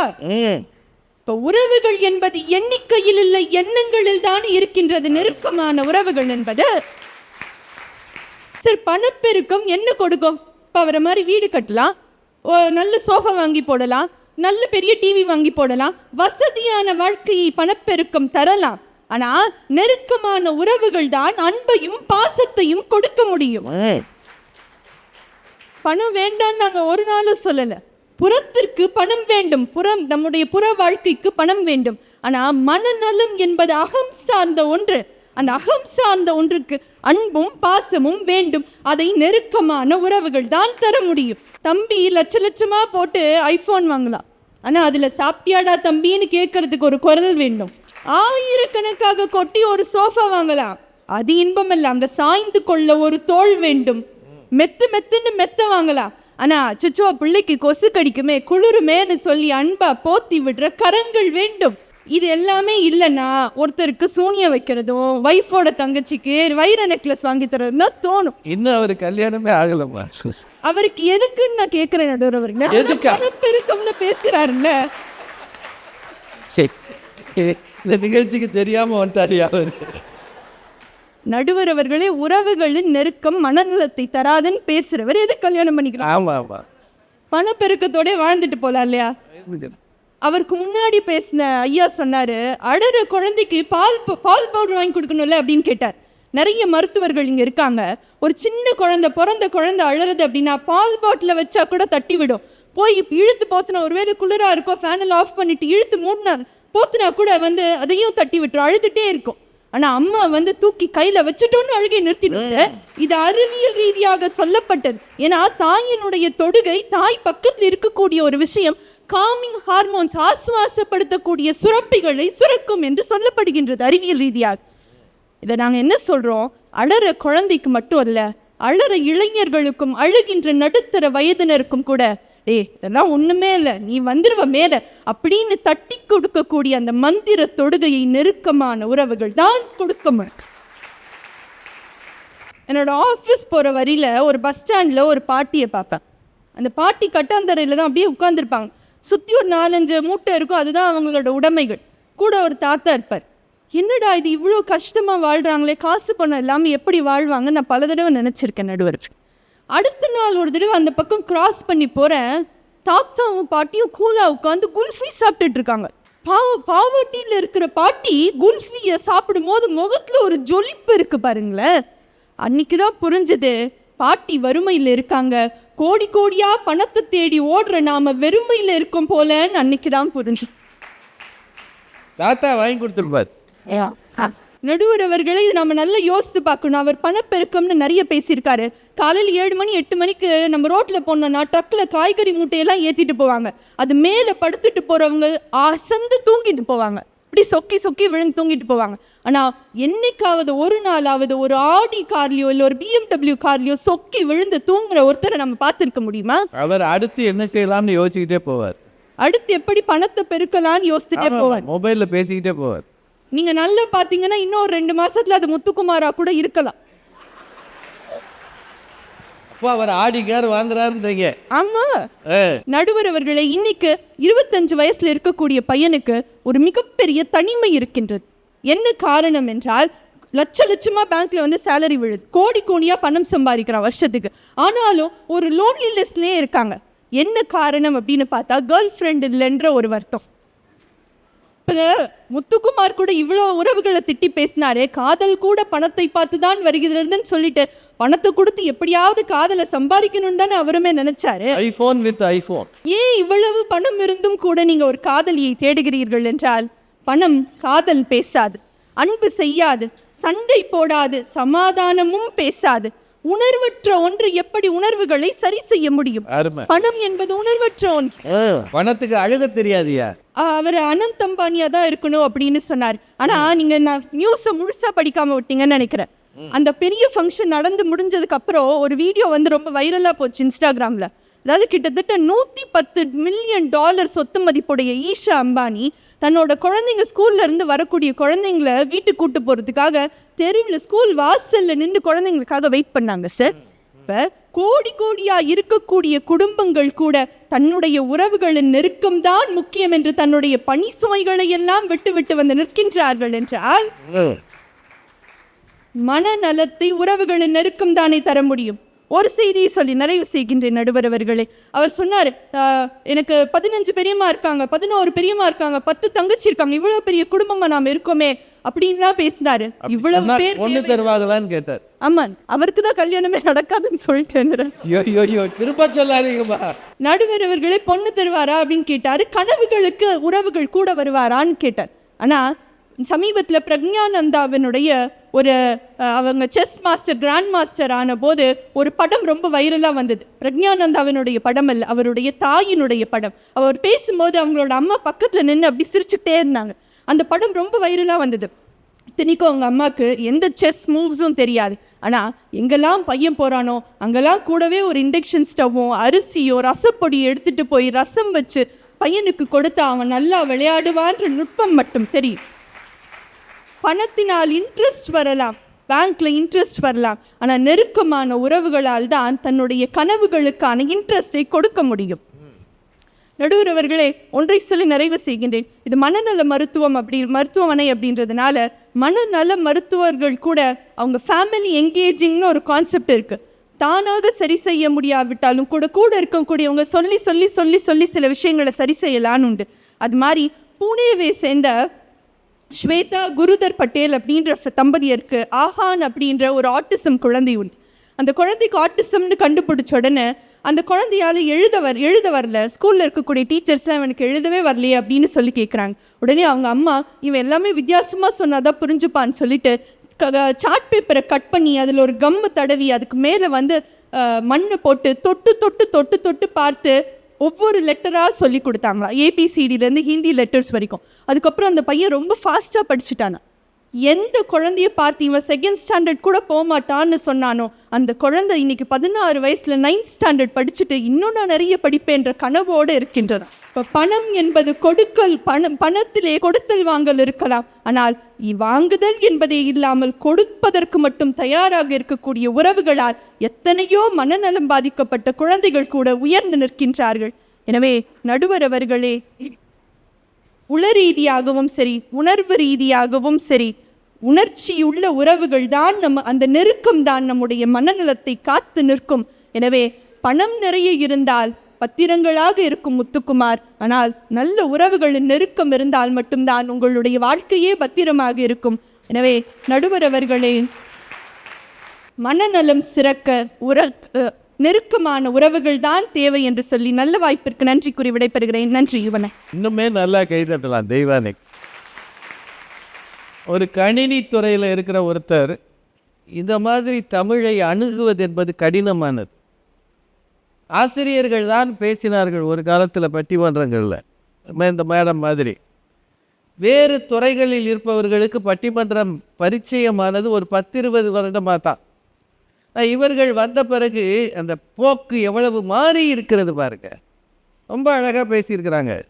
இது அகம் சார்ந்தது, அதற்கு உறவுகள் தான் உதவ முடியும். பணத்தை தேடினேன்னா நீ அப்படியே பைத்தியமாக அலைய வேண்டியதுதான்.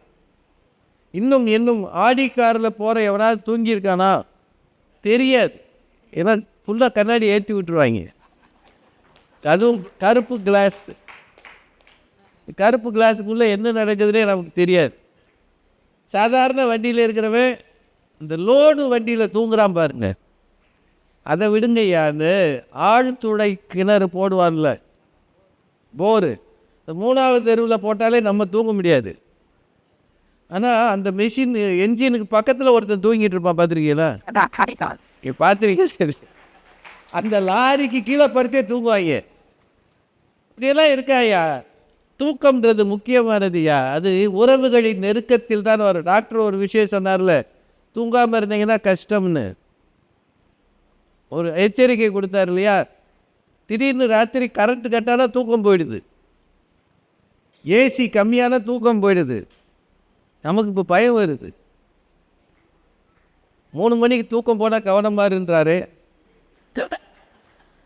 நேரம் பக்கத்தில் இருக்கிற அந்த அம்மாட்ட கேட்கணும், என்னம்மாண்ணா நீ பக்கத்தில் இருக்கும்போது எனக்கு என்னைக்கு தான் தூக்கம் வருது?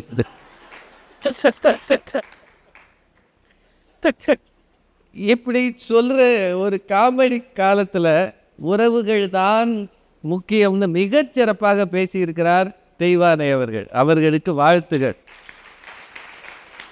நிறைவாக பணப்பெருக்கமே என்று தம்பி சேஷாத்ரி ராஜகோபாலன். இந்த நல்லதொரு பட்டிமன்றத்தை மிகச்சிறப்பாக அமைத்திருக்கும் போதி மனநல மருத்துவமனையை சேர்ந்த பெரியவர்களே, இந்த அரங்கம் முழுவதும் நிறைந்திருக்கும் அன்பு நெஞ்சங்களே, உங்கள் அனைவருக்கும் வணக்கம். எனக்கு முன்னாடி தெய்வானி உறவை பற்றி ஒரு 10 நிமிஷம் பேசுறது நான் கேட்கறதுலேயே எனக்கு கொஞ்சம் மன அழிவு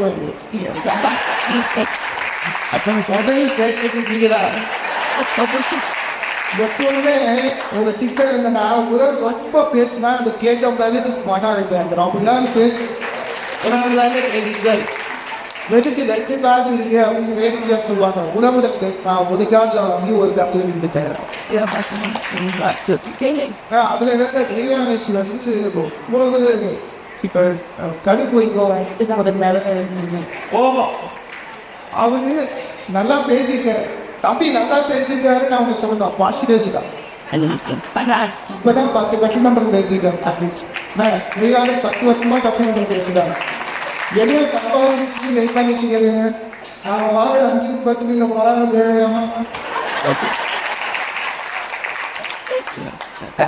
சரி, முத்துக்குமாரை பார்த்துட்டா போகிறாங்க. நைட்டில் ஒரு வாக்கிகள் வீட்டி சாப்பிடுறான். அந்த பாட்டியை பார்த்துட்டு வரான். இந்த மாதிரி போராம நிறைய இருந்துச்சு. இந்த ஹாஸ்பிட்டலுக்கு நல்ல ஒரு டாக்டர் வந்துட்டாங்க. அதுக்கு அவங்க சொல்கிறாங்க, உறவுகள் இருந்தால் சூழலா அட்டன் பார்த்து அதத்தை உறவுகளை பற்றி நீங்கள் பேசுறீங்கன்னா தாயை பற்றி சொல்கிறாங்க. தாயின் அறவற்றிருந்தாங்க குழந்தை சந்தோஷமாக இருந்து நான் ஒத்துக்கிறேன். ஒரு மகனுக்கு நல்ல தாயாக இருக்கிறவங்களாமா ஏதோ மறுபடி வச்சு நல்லா வாங்கிறாரே இருக்கிறீங்க. இவங்க பைலட்டாக இருக்குங்க. அப்போ ஒரு ஹியராக உங்களுக்கு கிடைக்கும்.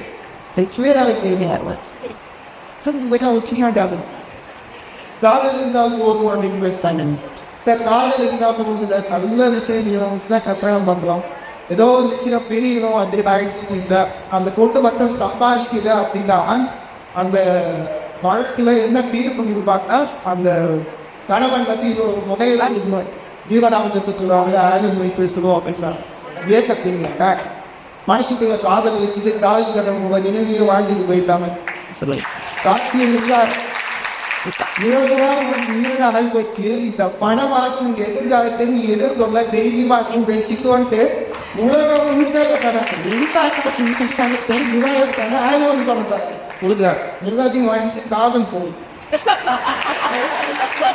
இதெல்லாம் நான் சொல்ல டெமினிக்ஸ் பண்ணுறேன். உலகிலேயே அடிப்பணி அடிப்பணி இதுக்கு நேச்சுரல் நடுவில் பெற்றோர் தனி சைக்காலஜி எங்கேயோ சொல்லுங்க நட்டாவ பாராங்க. இங்க நல்லா பேசுற முத்துக்கு பாருங்க. இந்த கல்யாணம் நடக்காது சாவ எதுவுமே கஷ்டமாய் இல்லையா சாவம் இல்லதாவே நடக்காது.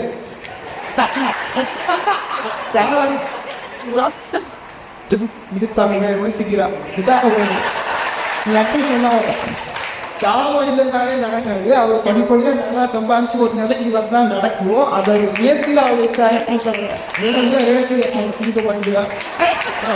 இதெல்லாம் உணவா அதே உணவுக்கு வந்து 6,000 எக்ஸ்ட்ரா போகும் அப்படின்னு பேசுறீங்க.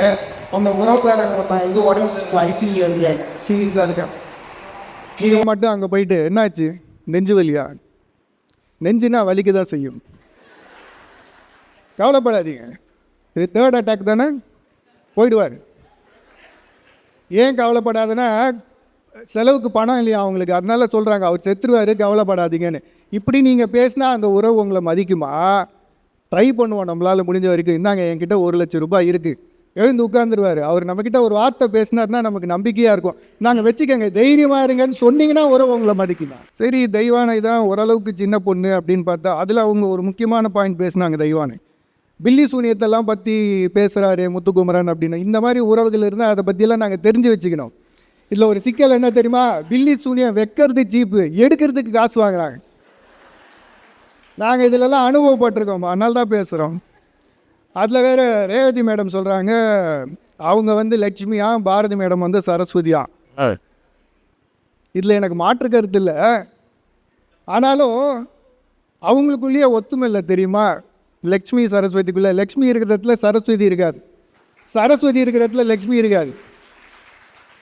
இதுதான் உறவு. தெய்வங்களே இப்படி இருக்குது. இவங்க நமக்கு அறிவுரை சொல்கிறாங்க. அதில் ஒன்று சொன்னாங்க, மூலதனம் எழுதிய கால் மார்க்ஸ் யாரால் எழுதினார்? காதலி ஜென்னியால் தான் எழுதினார். ஐயோ, ஊர் உலகத்தில் எல்லாரும் தான் ஏன் காதலிக்கிறான்? எல்லாருமா மூலதனம் எழுதிட்டான்? கொஞ்சமான அதுக்காக உழைச்சவனை பாராட்ட வேணாமா? எல்லாத்தையும் நீங்கள் எடுத்து உறவுக்கே போட்டுப்பீங்களா? அநியாயம் பண்ணுறாங்க. அவங்க பேசுகிறாங்க அப்பா வந்து மகனை வந்து பாராட்டிகிட்டே இருந்தாலே போதுமா, ஃபீஸ் யார் கட்டுறது? ஃபீஸ் யார் கட்டுறது? கட்டலைன்னா பள்ளிக்கூட பாராட்டும், அவங்க அப்பாவே பாராட்டும்.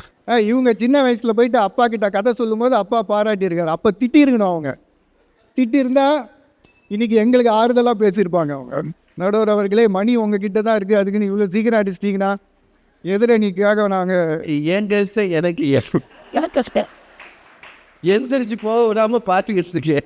உறவு இருந்தால் போதும் வாழ்க்கையில், பணம் தேவையில்லை அப்படின்னு தாங்க எல்லாருமே வாழ்க்கையை ஆரம்பிப்போம். நானும் அப்படி தான் ஆரம்பித்தேன்.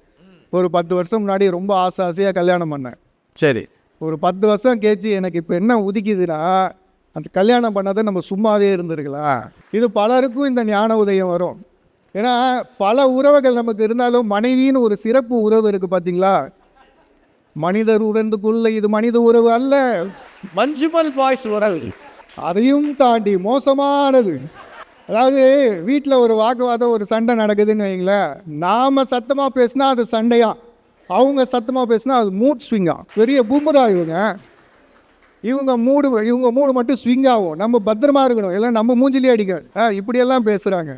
சார் இதெல்லாம் எதனால் வருதுன்னு நினைக்கிறீங்க? வீட்டில் சண்டையே பணம் இல்லாதனால தான். கணவன் மனைவி 2 பேருமே சம்பாதிச்சாலும் மாதம் 5ஆம் தேதி ஆனாலும் பேங்க்கில் காசு இல்லைங்க.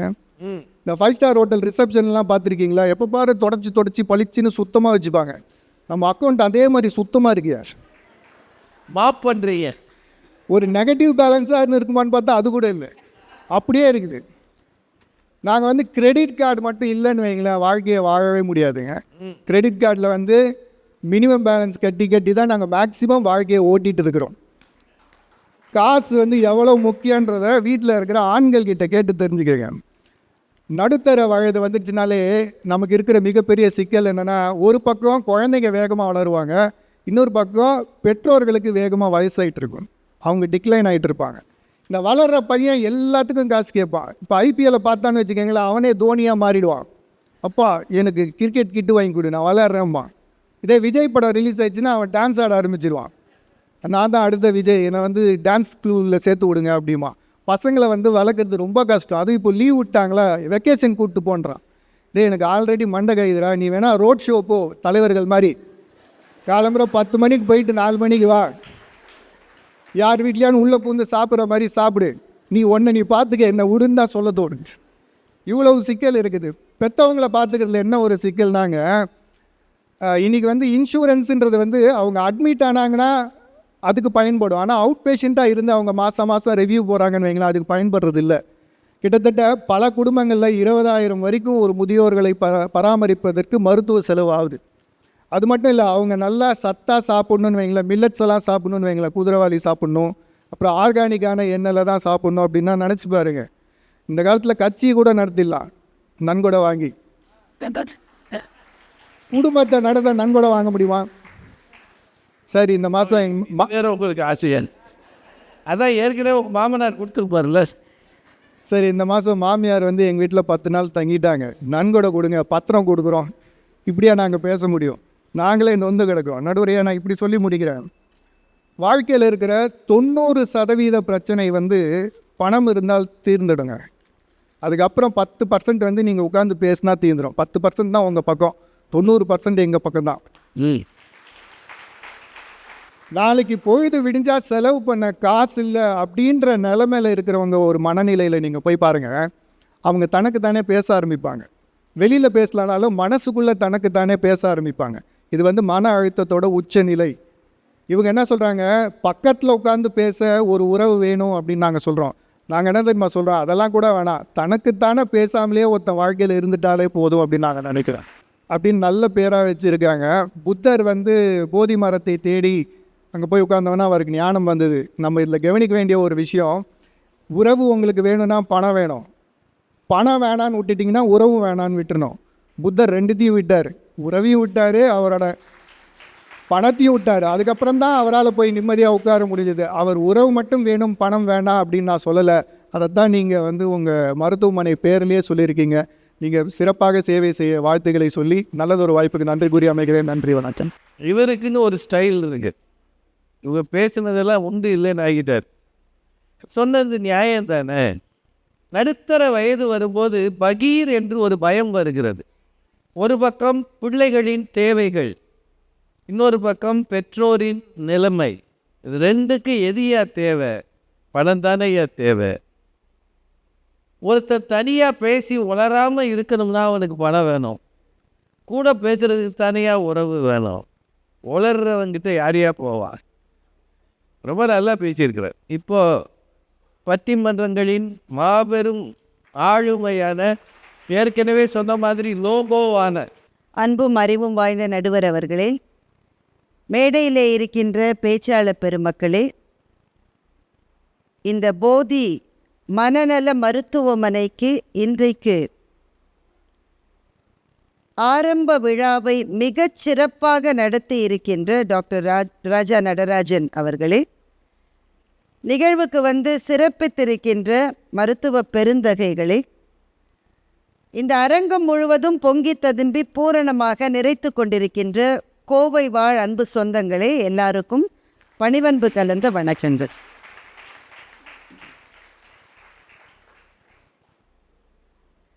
நடுவர் அவர்களே, எனக்கு முன்னால் சேஷாத்ரி பேசினார். ஆரம்பிக்கிற போது அவருக்கு வாழ்க்கையில் பல வருத்தங்கள் இருக்கு. கல்யாணம் பண்ணதே தப்புன்றார். இப்போ சொல்கிறாரு கல்யாணமே பண்ணியிருக்க வேணாம்னு யோசிச்சாராம். அவருக்கு மறந்து போயிருக்கலாம், எனக்கும் ராஜா சாருக்கும் மறந்து போகாது. இவருக்கு கல்யாணத்துக்கு பொண்ணே கிடைக்கலன்னு 5 வருஷம் கதறி துடித்து அதுக்கப்புறமா எங்கள் நடுவரை கூட்டிகிட்டு போய் இவரோட மனைவி அப்போ பொண்ணு பார்க்க போன போது ஏன்னா இவரை பார்த்தா பொண்ணு கொடுக்க மாட்றாங்க. அப்படி ஒரு ராசி. நான் சொல்கிறது சத்தியம், அவர்கிட்டயே நீங்கள் கேட்டுக்குங்க. எனக்கு யாருமே பொண்ணு கொடுக்க மாட்டேன்றாங்க, ஏன்னு எங்கள் நடுவரை கூட்டிகிட்டு போயிட்டார்.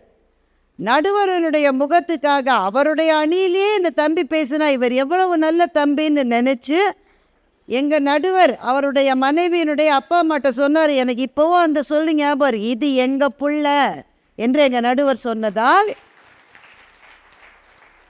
கல்யாணம் பண்ணிட்டு இப்போ ஏண்டா பண்ணினோன்னு இருக்கான். அப்புறம் எதுக்காக அப்போ அந்த ஆளை அழிஞ்சிங்க? அதுக்கு 10 வருஷம் முன்னாடி கொஞ்சம் புத்தி கம்மி தான். இந்த 3 பேருமே பேசுனது சரியில்லை நடுவர் அவர்கள். உண்மை. நீங்கள் வேற அதை ரொம்ப என்கரேஜ் பண்ணுறீங்க. தப்புமா, நான் பண்ணது தப்பு. 3 பேரும் உறவுகளால் பாதிக்கப்பட்டிருப்பதா ஒரு இமேஜை பில்ட் பண்ணாங்க. கரெக்டா? பணம் இல்லாட்டும் இந்த வாழ்க்கையில் எதுவுமே நடக்காதுன்னு சொன்னாங்க. இன்னைக்கு தலைப்பு அதுவா? இல்லை, உறவு முக்கியமா பணம் முக்கியமான எங்கள் பட்டிமன்றத்துக்கு தலைப்பு வச்சுருக்கோம். முத்துக்குமரன் போன பட்டிமன்றத்தில் பேசுனது இங்கே வந்து பேசுகிறார். ஏன்னா அதுக்கு தலைப்பு பணமா உறவான்ற. ஒரு இடத்துக்கு வந்தால் என்ன தலைப்புன்னு பார்த்துட்டு வர்றது கிடையாது. மனநலம் மேம்படுவதற்கு இந்த 2ல் எது பெரிதும் துணை தானே 3 பேர் பேசணும். 3 பேருமா சேர்ந்து உறவுக்காரங்க அத்தனை பேரும் கழுவி ஊற்றிருக்காங்க. இனிமேல் அவங்க வீட்டுக்கு ஒரு சொந்தக்காரன் போக மாட்டான். அதுக்காக தான் இந்த பட்டிமன்றம் மூலமாக செய்தி அனுப்புகிறாங்க 3 பேரும். சேஷாத்ரி பேசும்போது தெய்வானை பார்த்து கேட்குறாரு, நாம் வாங்குகிற 5க்கும் 10க்கும் இந்த பொறாமை நமக்கு தேவையா? அது 5க்கும் 10க்கும் தான் வாங்குகிறோம் நாங்கள், தெரியுது இல்லை? ஆனால் முத்துக்குமரன் வந்து அந்த 5யும் 10யும் எனக்கு கூடுன்னு சொன்னார். அதனால தான் தெய்வானை கோவம். சரி, உங்கள் அணியே சரியில்லை. சரியில்லை, பிச்சை எடுத்து தான் பெருமாள். அதை பிடிக்குமா? எங்களுக்கு தான் 5ம் 10ம் கிடைக்குதுன்னு தெரியுது இல்லை உங்களுக்கு? அதையே நீங்கள் வந்து அதை கேட்குறீங்க. நீங்கள் அது கூட கிடைக்காம இருக்காதுன்னு நினைக்கிறேன். சேஷாத்ரி பேசுகிற போது சொன்னார், டைவர்ஸ் ஆகிட்டா கூட பணம் கொடுக்க வேண்டியிருக்குன்னு சொன்னாரா இல்லையா? மங்களமாக ஒரு சொல் சொன்னாங்களா பார்த்தீங்களா? இல்லை, கல்யாண மண்டபத்தில் வச்சு பேசி சரி டைவர்ஸை பற்றி பேசும்போது சொல்கிறாரு, டைவர்ஸ் பண்ண கூட ஆலிமனி கொடுக்கணும், விவாகரத்து ஆகிட்டா கூட நீ காசை கொடுக்கணும். அதைத்தான் நாங்களும் சொல்கிறோம். உறவு என்பது இல்லை என்றால் தான் பணம் என்பது தேவைன்னு சொல்கிறாங்க. சார், கணவன் மனைவி இருக்கும்போது ஜீவனானந்தம் கூட சொல்கிறாங்களே, அந்த உறவு அவ்வளவு பெரியது, அவ்வளவு கவித்துவமானது. அதுவே இல்லைன்னு போயிருச்சா, the second replacement can only be money என்று தானே அதற்கு பொருள். என்ன கட்சின்னே தெரியல, இவர் வேறு அதுக்கு தலைவர். அது இதில் எலெக்ஷன் வேறு. அப்புறம் இப்போ எவ்வளவோ டாக்டர்ஸ் இருக்கீங்க, எப்படித்தான் பொறுமையாக இருக்கீங்க தெரியும். டாக்டர்ஸை விட பொறுமையானவர்கள் இருக்க முடியாதுன்னு டாக்டர் ரமணி சொன்னப்போ எனக்கு புரியல. இப்போ சேஷாத்ரி பேசுறதை கேட்டப்புறமும் நீங்கள் பொறுமையாக இருக்கிறப்போ தான் எனக்கு புரியுது எவ்வளோ பொறுமையானவர்கள். என்னம்மா எந்திரிச்சு அடிக்கவா பிடிக்கும்? ஆமாம், ஏன்னா அவர் சொல்கிறார் உங்கள் உறவுக்காரருக்கு ஹார்ட் அட்டாக் வந்து வர வேணாங்க சொல்கிறார் அவர். அண்ணா இதில் பார்த்து வேறு சொல்கிறார், உங்கள் உறவுக்காரருக்கு ஹார்ட் அட்டாக் வந்துருச்சா. ஒருத்தருக்கு ஹார்ட் அட்டாக் வந்துருச்சுனாக்கா சேஷாத்ரி என்ன பண்ணுவார்? நாங்களாம் பிரார்த்தனை பண்ணோம், எங்களுக்கு உடம்பு சரியில்லைன்னா நீங்களாம் பிரார்த்தனை பண்ணிடுவீங்க, எங்களுக்கு அதுதான் வழக்கம். சேஷாத்ரி என்ன பண்ணுவார்? ஹார்ட் அட்டாக் வந்த ஆள் பக்கத்தில் போய் பார்த்து நான் 1 லட்சம் ரூபாய் தரேன் உடனே சொல்கிறாரு, அந்த ஆள் டொம்மன்னு எந்திரிஞ்சிருப்பார். இப்போ இங்கே இருக்கிற டாக்டரில் என்ன ஈனவனவன் இருதய நோய் வந்து ஹார்ட் அட்டாக் வந்த ஒரு ஆளோடைய கிராஃப் அப்படியே கீழே போயிட்டே இருக்குங்க. டாக்டர்ஸ் என்ன பண்ணுவீங்க? சிபிஆர் கொடுத்து உயிரை காப்பாற்ற முடியுமான்னு பார்ப்பீங்க. இனிமேல் செய்யாதீங்க. சேஷாத்ரியை கூப்பிட்டு அவர்கிட்ட 1 லட்சம் ரூபாய் வாங்கி அதையுமே ரூபாயா கொண்டு போதைங்க பிடிச்சிக்கிடுவாங்க, ஜிபே பண்ணுங்க.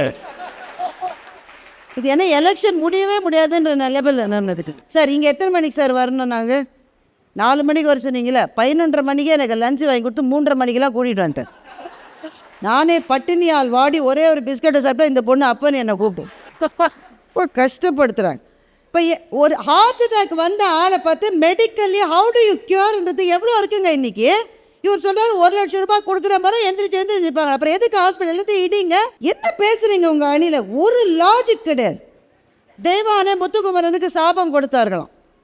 சேஷாத்ரிக்கு அதில் ரொம்ப வருத்தம். நான் கேட்குறேன், நீங்கள் தான் கல்யாணம் பண்ணிவிட்டு அது பண்ணதே தேவையில்லைன்னு சொன்னீங்கல்ல, அப்போ அவங்களுக்கு கல்யாணமே ஆகாதுன்னு முன்கூட்டியே வரம் கொடுத்ததா தானே நீங்கள் எடுக்கணும். அதை ஒரு கட்சியில் இவ்வளவு பேர் முன்னுக்கு பின் முரணாக கூட்டணி வச்சா எப்படிங்க அந்த கட்சி ஜெயிக்கும்? இவங்க சாபமாக கொடுத்தாங்க, ஆடி கார் வாங்குவார் முத்துக்குமரன் சொல்லியிருக்காங்க. அது வரம் தானே? உங்கள் அணியில் அதை தானே நீங்கள் வரமாக எடுக்கணும். கல்யாணம் ஆகாதுன்னு சொன்னதை நீங்கள் அது ஒரு வரவாலாம் எடுக்கணும். இவங்க கார் வாங்கி கொடுத்ததை எல்லாம் நீங்கள் பெருசாக எடுக்கணும். அதை விட்டுட்டு இதை நீங்கள் பேசுகிறதுலேருந்தே உங்கள் மனதில் எதற்கு நீங்கள் முக்கியத்துவம் கொடுத்திருக்கிறீர்கள் என்பதை நீங்களே ஒத்துக்கொண்டிருக்கிறீர்கள் சேஷாத்ரி. லக்ஷ்மி இருக்கிற இடத்துல சரஸ்வதி இருக்க மாட்டீங்க. ஏன்னா கைலாயத்துக்கு நேற்றுக்கு போய் பார்த்துட்டு வந்தீங்க. லக்ஷ்மி இருக்கிற இடத்துல எல்லா படத்துலையும் பாருங்கள் லக்ஷ்மி சரஸ்வதி சேர்ந்து தான் இருக்காங்க. நடுவில் நம்ம விநாயகர் அழகாக உட்காந்துருக்கார். படத்தையாவது பாருங்க சார். என்ன அணினே தெரியல. அவருக்கு முன்னாடி பேசின அந்த தம்பி முத்துக்குமரன் சொல்லுகிறார், எல்லா உறவுக்காரங்களையும் ஒரு பட்டிமன்றத்தில் 7 நிமிஷத்துக்குள்ள ஒருத்தரால் திட்ட முடியும்னா அது முத்துக்குமரன். எவ்வளோ உறவு இருக்கு இல்லைங்க நமக்கு. நம்ம தமிழ் மொழியில் இருக்கிற மாதிரி உறவுகளுக்கு பெயர் வேறு எந்த மொழியிலுமே கிடையாது. நீங்கள் ஆங்கிலத்தில் இருந்தால் எல்லாருமே அங்கிள், எல்லாருமே ஆண்ட்டு தான். நம்ம பெரியப்பா, சித்தப்பா, அத்தா, மச்சா, மாமா, எத்தனை பேர் 7 நிமிஷத்துக்குள்ள திருத்திருக்கார். ஆனால் ஒன்று கவனிச்சிங்களா, அவர் வீடு கட்டியிருக்காரு. இப்போ அடுத்த வருஷம் டாக்டர் நீங்கள் முதல் ஆண்டு விழா கொண்டாடுற போது எங்களை அழைக்கலைன்னா கூட முத்துக்குமரனை நீங்கள் கட்டாயம் அழைக்கணும். ஏன்னா அதுக்குள்ளே அந்த தம்பி கல்யாணம் ஆகிருக்கும். மனைவியோடு இந்த தம்பி வரணும்னு நான் வாழ்த்துறேன். இந்த கல்யாண மண்டபத்தில் வச்சு நான் வாழ்த்துறேன். அப்போ இவங்க ஆடி கார் வாங்குன்னு வாழ்த்திருக்காங்க. புது வீடு, புது காரு, புது மனைவி, கலக்கிற முத்துக்குமரன். இந்த பட்டிமன்றத்தில் ஒரு பெரிய வாழ்க்கை உண்மையை நான் தெரிந்து கொண்டேன். ஒரு யூடியூப் சேனல் வச்சு இவ்வளவு 30 வயசுக்குள்ளேயே கிடைக்கும் அப்படின்றத இப்போ தான் நாங்கள் தெரியும். நாங்கள் மங்கு 30 வருஷம் வங்கியிலலாம் வேலை செஞ்சு இப்போ இவ்வளவு வாங்கினோன்னா அவருக்கு ஒரு பயம் வருது. யாராவது கண்ணு வச்சிருவாங்களோ அப்படின்னு பயம் வருது. அதனால தான் எந்திரத்தை பற்றி சொல்கிறாரு, தகடை பற்றி சொல்கிறாரு, முட்டையை பற்றி சொல்கிறாரு, எலுமிச்சை மரத்தில் குங்குமத்தை வச்சு இவ்வளவு உறவுக்காரங்க வச்சிருவாங்கன்னு பயத்தாருல்ல. எல்லா உறவுக்காரங்களையும் திட்டினார்ல. ஆனால் திட்டும்போது அவர் அறியாமலேயே என்ன சொன்னார் தெரியுமா, அப்படி உறவுக்காரங்க ஒருவேளை பொச்சரிப்பும் பொறாமையும் கொண்டா கூட எங்கள் அப்பா என்கிற அரண் எனக்கு துணையாக இருக்கிறது என்பதை முத்துக்குமரனால் சொல்லாமல் இருக்க முடியவில்லை. சொன்னாரா இல்லையாங்க? அப்போ பட்டிமன்றத்துக்காக உறவுகளை திட்ட வேண்டும் என்று மேடைக்கு வந்தால் கூட அப்பாவையும் அம்மாவையும் திட்ட முடியலன்னு என்ன அர்த்தம்? அந்த உறவு உங்கள் நெஞ்சத்தில் அவ்வளவு பெரிய இடத்தில் இருக்கிறது என்று அர்த்தம்.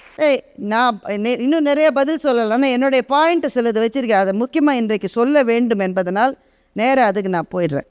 டாக்டர் ராஜா நடராஜனிடம் ஒரு கேள்வி. அவர் பேசுவார், ரொம்ப கவித்துவமாக பேசினார். ஒரு மருத்துவர் இவ்வளவு அழகாக தமிழ் பேசி இப்போது தான் நாங்கள் கேட்கிறோம். ஆக்ஸ்ஃபோர்ட் யூனிவர்சிட்டியில் என்ன நடக்குதுன்னு சொன்னார். அவ்வளோ பல்கலைக்கழகம் இருக்குது, அவ்வளோ பப் இருக்குது. இந்த பப் ரொம்ப சொஃபிஸ்டிகேட்டடாக இருக்குது. மனநல ஆலோசனை மையங்கள் அங்கேயே இருக்கிறது டாக்டர் சொன்னார். இப்போ இங்கே இருக்கிற மருத்துவர்களிடம் ஒரு கேள்வி. வெஸ்டர்ன் சொசைட்டியில் மனநலம் பாதிக்கப்பட்டவர்கள் ரொம்ப பெரிய மனத்தடைகள் இல்லாமல் மருத்துவர்கள்ட்ட ட்ரீட்மெண்ட்டுக்கு போகிறாங்க. அதுதானே நீங்கள் சொன்னீங்க, கரெக்டு தானே? இந்தியன் சொசைட்டியில் மனநல பிறழ்வு கொண்டவர்கள் மருத்துவரை நாடுவதற்கு தயங்குகிறார்கள். இதான பாயிண்ட்டு. இந்த மாதிரி மருத்துவமனைகள் அதை மாற்றணும். ரொம்ப பிடிச்சது. ஏன்னா தமிழ் சினிமாவில் மனநலம் பாதிக்கப்பட்டவர்களை காட்டி காட்டி காட்டி நம்ம என்ன மைண்ட் செட்டுக்கு வந்துட்டோன்னா அப்படியே மனநல மருத்துவமனைனா ஒரு இருட்டு குகை மாதிரி இருக்கும். இங்கே அவங்க கான்செப்டே bright, everything is bright. இதை டிசைன் பண்ணதுக்காக அந்த டீமுக்கே ஒரு வாழ்த்துக்கள். ஒன்றும் இருண்ட குகையெல்லாம் கிடையாது. அப்புறம் தமிழ் சினிமாவில் அம்னீஷியா வந்தவன்லாம் ஒரு தடவை விழுந்த உடனே அவனுக்கு அம்னீஷியா சரியாயிடும். பார்த்துருக்கீங்களா? ஒரு தடவை விழுவா அம்னீஷியா வரும், திரும்ப 20 தடவை விழுவா அம்னீஷியா சரியாயிடும். எவ்வளோ ஈஸி பாருங்களேன் அம்னீஷியா சரியாக்கிறது. இந்த மாதிரி மித்ஸ் எல்லாம் நம்ம பிரேக் பண்ண. But let me come back to my question. Western சொசைட்டியில் மிக அதிகமாக மருத்துவர்கிட்ட போகிறாங்க, இந்தியன் சொசைட்டியில் அதிகமாக போகிறது இல்லை. ஆனால் இந்தியன் சொசைட்டிலேயே ஒருவருக்கு மனப்பிறழ்வு மருத்துவர்கிட்ட போய் ட்ரீட்மெண்ட் எடுத்துக்கிறாருன்னு வச்சுக்கோங்க. அப்படி ட்ரீட்மெண்ட் எடுக்கிற இந்தியர்களுக்கு அந்த ட்ரீட்மெண்ட் பலிக்கிறதா? வெஸ்டர்ன் சொசைட்டியில் இருக்கிற வெளிநாட்டுக்காரர்களுக்கு ட்ரீட்மெண்ட் அதிகமாக பலிக்கிறது. நான் டேட்டாவை எடுத்து பார்த்தேன். இங்கே குறைவாக ஹாஸ்பிட்டலுக்கு போனால் கூட இங்கே ஹாஸ்பிட்டலுக்கு போகிறவங்களுக்கு ட்ரீட்மெண்ட்னால அதிகமாக அந்த மனநல பாதிப்பு சரியாகிறது. வெஸ்டர்ன் சொசைட்டியில் அதிகமாக போகிறான், நல்ல மருத்துவமனை அங்கே இல்லையா, நல்ல ட்ரீட்மெண்ட் இல்லையா, ஆனால் அவனுக்கு கம்மியாக தான் சரியாகுதுன்னு டேட்டா சொல்லுது. கரெக்டு தானே டாக்டர்? இது டாக்டர் தலையாடுறார். நடுவர் அவர்களே, நோட் திஸ் பாயிண்ட். சரி, நீங்கள் சொல்கிறதெல்லாம் நோட். இப்போ நான் கேட்குறேன், அமெரிக்காவில் ஒரு ஆள் மனநல மருத்துவமனைக்கு போனால் சரியாக மாட்டேங்குது. இந்தியாவில் ஒரு ஆள் மனநல மருத்துவமனைக்கு போனால் சீக்கிரமாக சரியாது. என்ன டிஃப்ரென்ஸ்? ஒரே ஒரு டிஃப்ரென்ஸ் தாங்க. இவன் உறவோடு சேர்ந்து போங்க, விட்டுற மாட்டாங்க.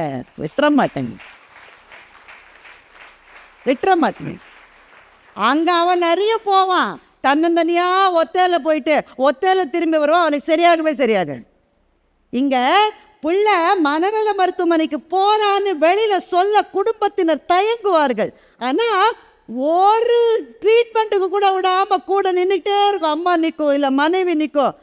சார், இன்றைக்கு இதை பற்றி பேச வேண்டிய எவ்வளவு முக்கியமான சூழலில் நாம் இருக்கிறோம். மனநல பிறழ்வுகள் இன்றைக்கு பெரும்பாலும் வருவது சப்ஸ்டன்ஸ் அப்யூஸ்னால தான். சப்ஸ்டன்ஸ் அப்யூஸ்னால் என்ன? அதான் தெருவுக்கு தெரு வருகை, அதான் ட்ரக்ஸ் அண்ட் ட்ரிங்க்ஸ். இதனால தான் மிக மிக அதிகமாக மனப்பிறழ்வு வருகிறது. சென்னையில் நான் பார்த்த ஒரு காட்சி, திருவான்மியூர்ன்ற பகுதி கிட்ட போயிட்டு இருக்கேன். அங்கே ஜெயந்தி தேட்டர்னு ஒரு தேட்டர் இருக்குது, அந்த வழி தெரிஞ்சவங்களுக்கு தெரியும். பக்கத்துலேயே ஒரு டாஸ்மாக் இருக்குது. அங்கே போகிற சிக்னல் விழுந்துருச்சு. சென்னையிலேயே மிக அதிகமாக சிவப்பு விழுந்தால் ரொம்ப அதிக நேரம் ஆறு சிக்னல் அந்த சிக்னல் தான். நான் அங்கேயே செட்டில் ஆகல, ஒரு தூரம் தூங்கி கூட நீங்கள் எழுந்திருக்கலாம். நேர டாஸ்மாக் நான் பார்த்துக்கிட்டே இருக்கேன். ஒரு பையன் 24 23 வயசு இருக்கிற பையன் வெளியில் வர்றான். என்ன ஆச்சுன்னு தெரியல, அவனுக்கு சரியான போதையில் இருக்கான், டாப் நாட்ச் போதையில் இருக்கான். அப்படியே குழறி அங்கேயே வாமிட் பண்ணுறான். அங்கே இருக்கிறவங்களுக்கு அது ஒரு விஷயமாகவே பண்ணல. ஓரமாக போய் வாமிட் பண்ணுன்னு சொல்கிறான் கடைக்காரன். நீ வாமிட் பண்ணுறபடி ஒரு பையனை குடிக்க வச்சுட்டோமேன்னு நினைக்கிற மனப்பான்மையே நமக்கு இப்போலாம் கிடையாது. ஓரமாக போய் வாமிட் பண்ணுன்றான். ஓரமாக வாமிட் பண்ண போனவன் என்ன ஆச்சோ தெரியல, அப்படியே அவன் வாமிட் பண்ணது மேலேயே விழுந்துட்டான் அந்த பையன். 23 24 வயசு பையன் சார். நான் ஒரு தாய், எப்படி இருக்கும் மனசு பதறுது. எந்திரிச்சு தூக்கலான்னு கூட நினச்சேன். நமக்கு ஒரு தயக்கம் இருக்குல்ல, அது என்ன செய்வானோ, அவன் போதையில் நம்மளை என்ன செஞ்சிருவானோ பயமாக இருக்குல்ல, இறங்க எனக்கு முடியலை. அப்போ ஒரு 9 வயசு பொண்ணு அங்கே வரா. நான் உடனே நினைக்கிறேன், ஐயோ இந்த பொண்ணு அந்த பையன்கிட்ட போயிட போகிறதேன்னு நான் நினைக்கிறேன். அந்த பையன்கிட்ட தான் போனேன். அங்கே போயிட்டு அந்த பையனை அவளால் தூக்க முடியல. அவள் இப்படி இருக்கா மெல்லிசா. அண்ணே எந்திருன்னே, அண்ணே இந்த இடத்துல விழுத்து கிடக்குறியண்ணே, அண்ணே நான் வீட்டுக்கு கூட்டிகிட்டு போகிறேன்னே வான். அவனோட தங்கச்சி அவன், வெறும் 9 வயசு 10 வயசு பிள்ளை. அவளுக்கு உடம்புல ஒரு வலிமையும் கிடையாது. அவனுக்கு அவள் யாருன்னு தெரியல. வாமிட் பண்ணி கீழே மயங்கி கிடக்கிறவனை எல்லாரும் அவள் யாரும் உதவி செய்யலை. ஆனால் அந்த ஒரு நெஞ்சம் துடிக்கிற துடிப்பை காருக்குள்ளே இருக்கிற என்னால் உணர முடிந்தது என்று சொன்னால், மனப்பிறழ்வு இங்கே நடந்தால் ஏன் அதிகமாக ரெக்கவரி இங்கே அதிகமாக இருக்குனாக்க, உறவுகள் அவர்களை கைவிடுவதில்லை என்பதுதான் காரணம். எவ்வளோ பணம் இருக்கட்டுமே, மிகப்பெரிய ட்ரீட்மெண்ட் அவங்களால கொடுக்க முடியும். ஆனால் வீட்டில் இருக்கிற ஒரு உயிர் எனக்காக துடிக்கிறதுன்ற நினைப்பு அவங்களுக்கு இருந்தால் தான் சூசைடல் டெண்டன்சி கம்மியாகும். இங்கே இருக்கிற டாக்டர்ஸை கேட்குறேன், மனப்பிறழ்வு இருக்கிறவர்களுக்கு சூசைடல் டெண்டன்சி ரொம்ப ஜாஸ்தியாக இருக்கும். இங்கே இருக்கிற மருத்துவமனையில் நீங்கள் போய் பாருங்கள், அந்த ரூமில் கண்ணாடி கூட வச்சுருக்க மாட்டாங்க. யூஸ்வலாக மருத்துவமனையில் ஒரு ரூம் இருந்தால் கண்ணாடி இருக்கும் தானே சார், வாஷ் பேஸருக்கு மேலேயாவது ஒரு கண்ணாடி இருக்கும்ல. மனநல மருத்துவமனைகளில் இருக்காது. என்ன காரணம்? இந்த கண்ணாடியை உடச்சி குத்திட்டுருவாங்களோன்ற ஒரு தற்காப்புக்காக அவ்வளவு ஜாகிரதையாக அவங்கள பார்த்துக்கணும். சூசைடல் டெண்டன்சி இருக்கிறவங்களுக்கு இங்கே இருக்கிறவங்களாம் என்ன அட்வைஸ் கொடுப்பாங்க? உங்கள் கையிலே உங்கள் அம்மா ஃபோட்டோ வச்சுக்கான்னு அட்வைஸ் கொடு. இல்லை கல்யாணம் ஆகி குழந்தை இருந்தாக்க உன் பாப்பா ஃபோட்டோவை கையில் வச்சுக்கோ. அதை பார்க்குற போது தான் அந்த டெண்டன்சி குறையும் என்பது தான் மருத்துவமே கொடுக்குற ட்ரீட்மெண்ட். என்றால் மனநலம் சரியாவதற்கு காசு உங்களுக்கு ஒரு வேளை ஹாஸ்பிட்டல் போகிறது உதவி செய்யும், மருந்து வாங்கிறதுக்கு உதவி செய்யும், ட்ரீட்மெண்ட்டுக்கு உதவி செய்யும். ஆனால் நிவாரணத்துக்கு உங்களுக்காக ஒரு நெஞ்சம் தவிக்கிறது என்கின்ற ஒரே ஒரு நினைவு மாத்திரம்தான் அவர்களை காப்பாற்றும். இன்றைக்கு இருக்கிற மிகப்பெரிய பிரச்சனை என்ன? ஓசிடி, அப்சசிவ் கம்பல்சிவ் டிஸார்டர் பற்றி அவங்க பேசினாங்க. ஓசிடிக்கு என்ன ட்ரீட்மெண்ட்டு? அப்சசிவ் கம்பல்சிவ் டிஸார்டர் இருக்கிறவங்களுக்கு மிகப்பெரிய ட்ரீட்மெண்ட்டு. அவங்க பேசுகிறத யாராவது கேட்கணும். ஏன்னா நீ எப்போ பாரு லூஸ்மா இந்த மாதிரி பண்ணிகிட்டு இருக்கான்ற வார்த்தை சொல்லாமல் கேட்கணும். இங்கே இருக்கிற சில ஸ்டாஃபுக்கு அவார்டு கொடுத்தாங்க, பெஸ்ட் லிசனர்ஸ் அவார்டு. கவனிச்சிங்களா நீங்கள்? அப்படின்னா என்னங்க அர்த்தம்? அவங்க பேஷண்ட்டோ யார் சொல்லுவதையும் ஆழ்ந்து கேட்கக்கூடியவர்கள். இப்போ இப்போ நம்ம சமுதாயத்தில் என்ன பிரச்சனை, யார் பேசி யார் கேட்க தயாராகவே இல்லை. டிவி டிபேட்ஸில் பாருங்கள், ஒரு ஆள் பேசினா இன்னொரு ஆள் பேச விட்றாரா? எலெக்ஷன் கேம்பெயினில் பாருங்கள், ஒரு ஆள் சொல்கிறதுக்கு முன்னாடி இன்னொரு ஆள் என்ன சொல்கிறாரு? யார் பேசுவதையும் யாரும் கேட்க தயாராக இல்லை. ஓசிடி இருக்கிறவங்களுக்கு என்ன பெரிய தேவை என்றால் அவர்களை கம்ப்ளைண்ட் பண்ணாமல் அவங்க பேசுகிறத கேட்கணும். இது யார் கேட்க முடியும்? உறவுகளை தாண்டி யார்? ஒரு அப்பா கண்ணீரோடு அதை கேட்பார், ஒரு தாய் கேட்பாள், ஒரு சகோதரி கேட்பாள், மனைவி கேட்பாள், பிள்ளைகள் கேட்பாள். உறவை தாண்டி உடல் நிவாரணத்துக்கும் மன நிவாரணத்துக்கு உதவி செய்ய இந்த உலகத்தில் யாருமே நமக்கு கிடையாது என்றால், இன்றைக்கு நம்முடைய இளம் குழந்தைகளுக்கு இருக்கிற பெரிய பிரச்சனை அவங்க ட்ரக்ஸை உபயோகிக்க ஆரம்பித்து விடுவார்களோ என்று நம் ஒவ்வொருவரின் மனத்திலும் இருக்கிற பயம் இருக்கா இல்லையா? மனசு கதறுதுங்க, பதறுது எனக்கு. ஊர் முழுக்க விஷத்தை விதைத்து விட்டு நம்முடைய பிள்ளைகள் மீது விஷக்காற்று விழுந்து விடக்கூடாது என்று வாழ்கிற பெற்றோர்களாக இந்த சமூகத்தில் நாம் வாழ்ந்து கொண்டிருக்கின்றோம். ஆனால் ஒருவேளை பிள்ளைகள் அந்த பழக்கம் வந்துருச்சுன்னா, மனப்பிறழ்வு வந்து விட்டது என்றால், அந்த தாயும் தந்தையும் அவர்களுடைய மொத்த வாழ்க்கையையும் பணயம் வைத்து அந்த பிள்ளையை காப்பாற்ற நினைக்கிறார்கள். பணம் ஒரு பொருட்டே கிடையாது. எஸ்ஏடி, அதுதான் இன்னைக்கு இருக்கிற மிகப்பெரிய மனப்பிறழ்வினுடைய ஒரு சின்ன வார்த்தை. நினைவு வச்சுக்கோங்க, எஸ்ஏடி, ஸ்ட்ரெஸ், ஆங்ஸைட்டி, டிப்ரெஷன். நம்முடைய பிள்ளைகள் அத்தனை பேர் இதால் தான் பாதிக்கப்படுறாங்க. அப்படி பாதிக்கப்பட்ட குழந்தைகளுக்கு ஒரு நிமிஷமாவது அமைதி கிடைக்கணும்னா என்ன தெரியுமா செய்யும்? அம்மா மடியில் போய் படுத்து,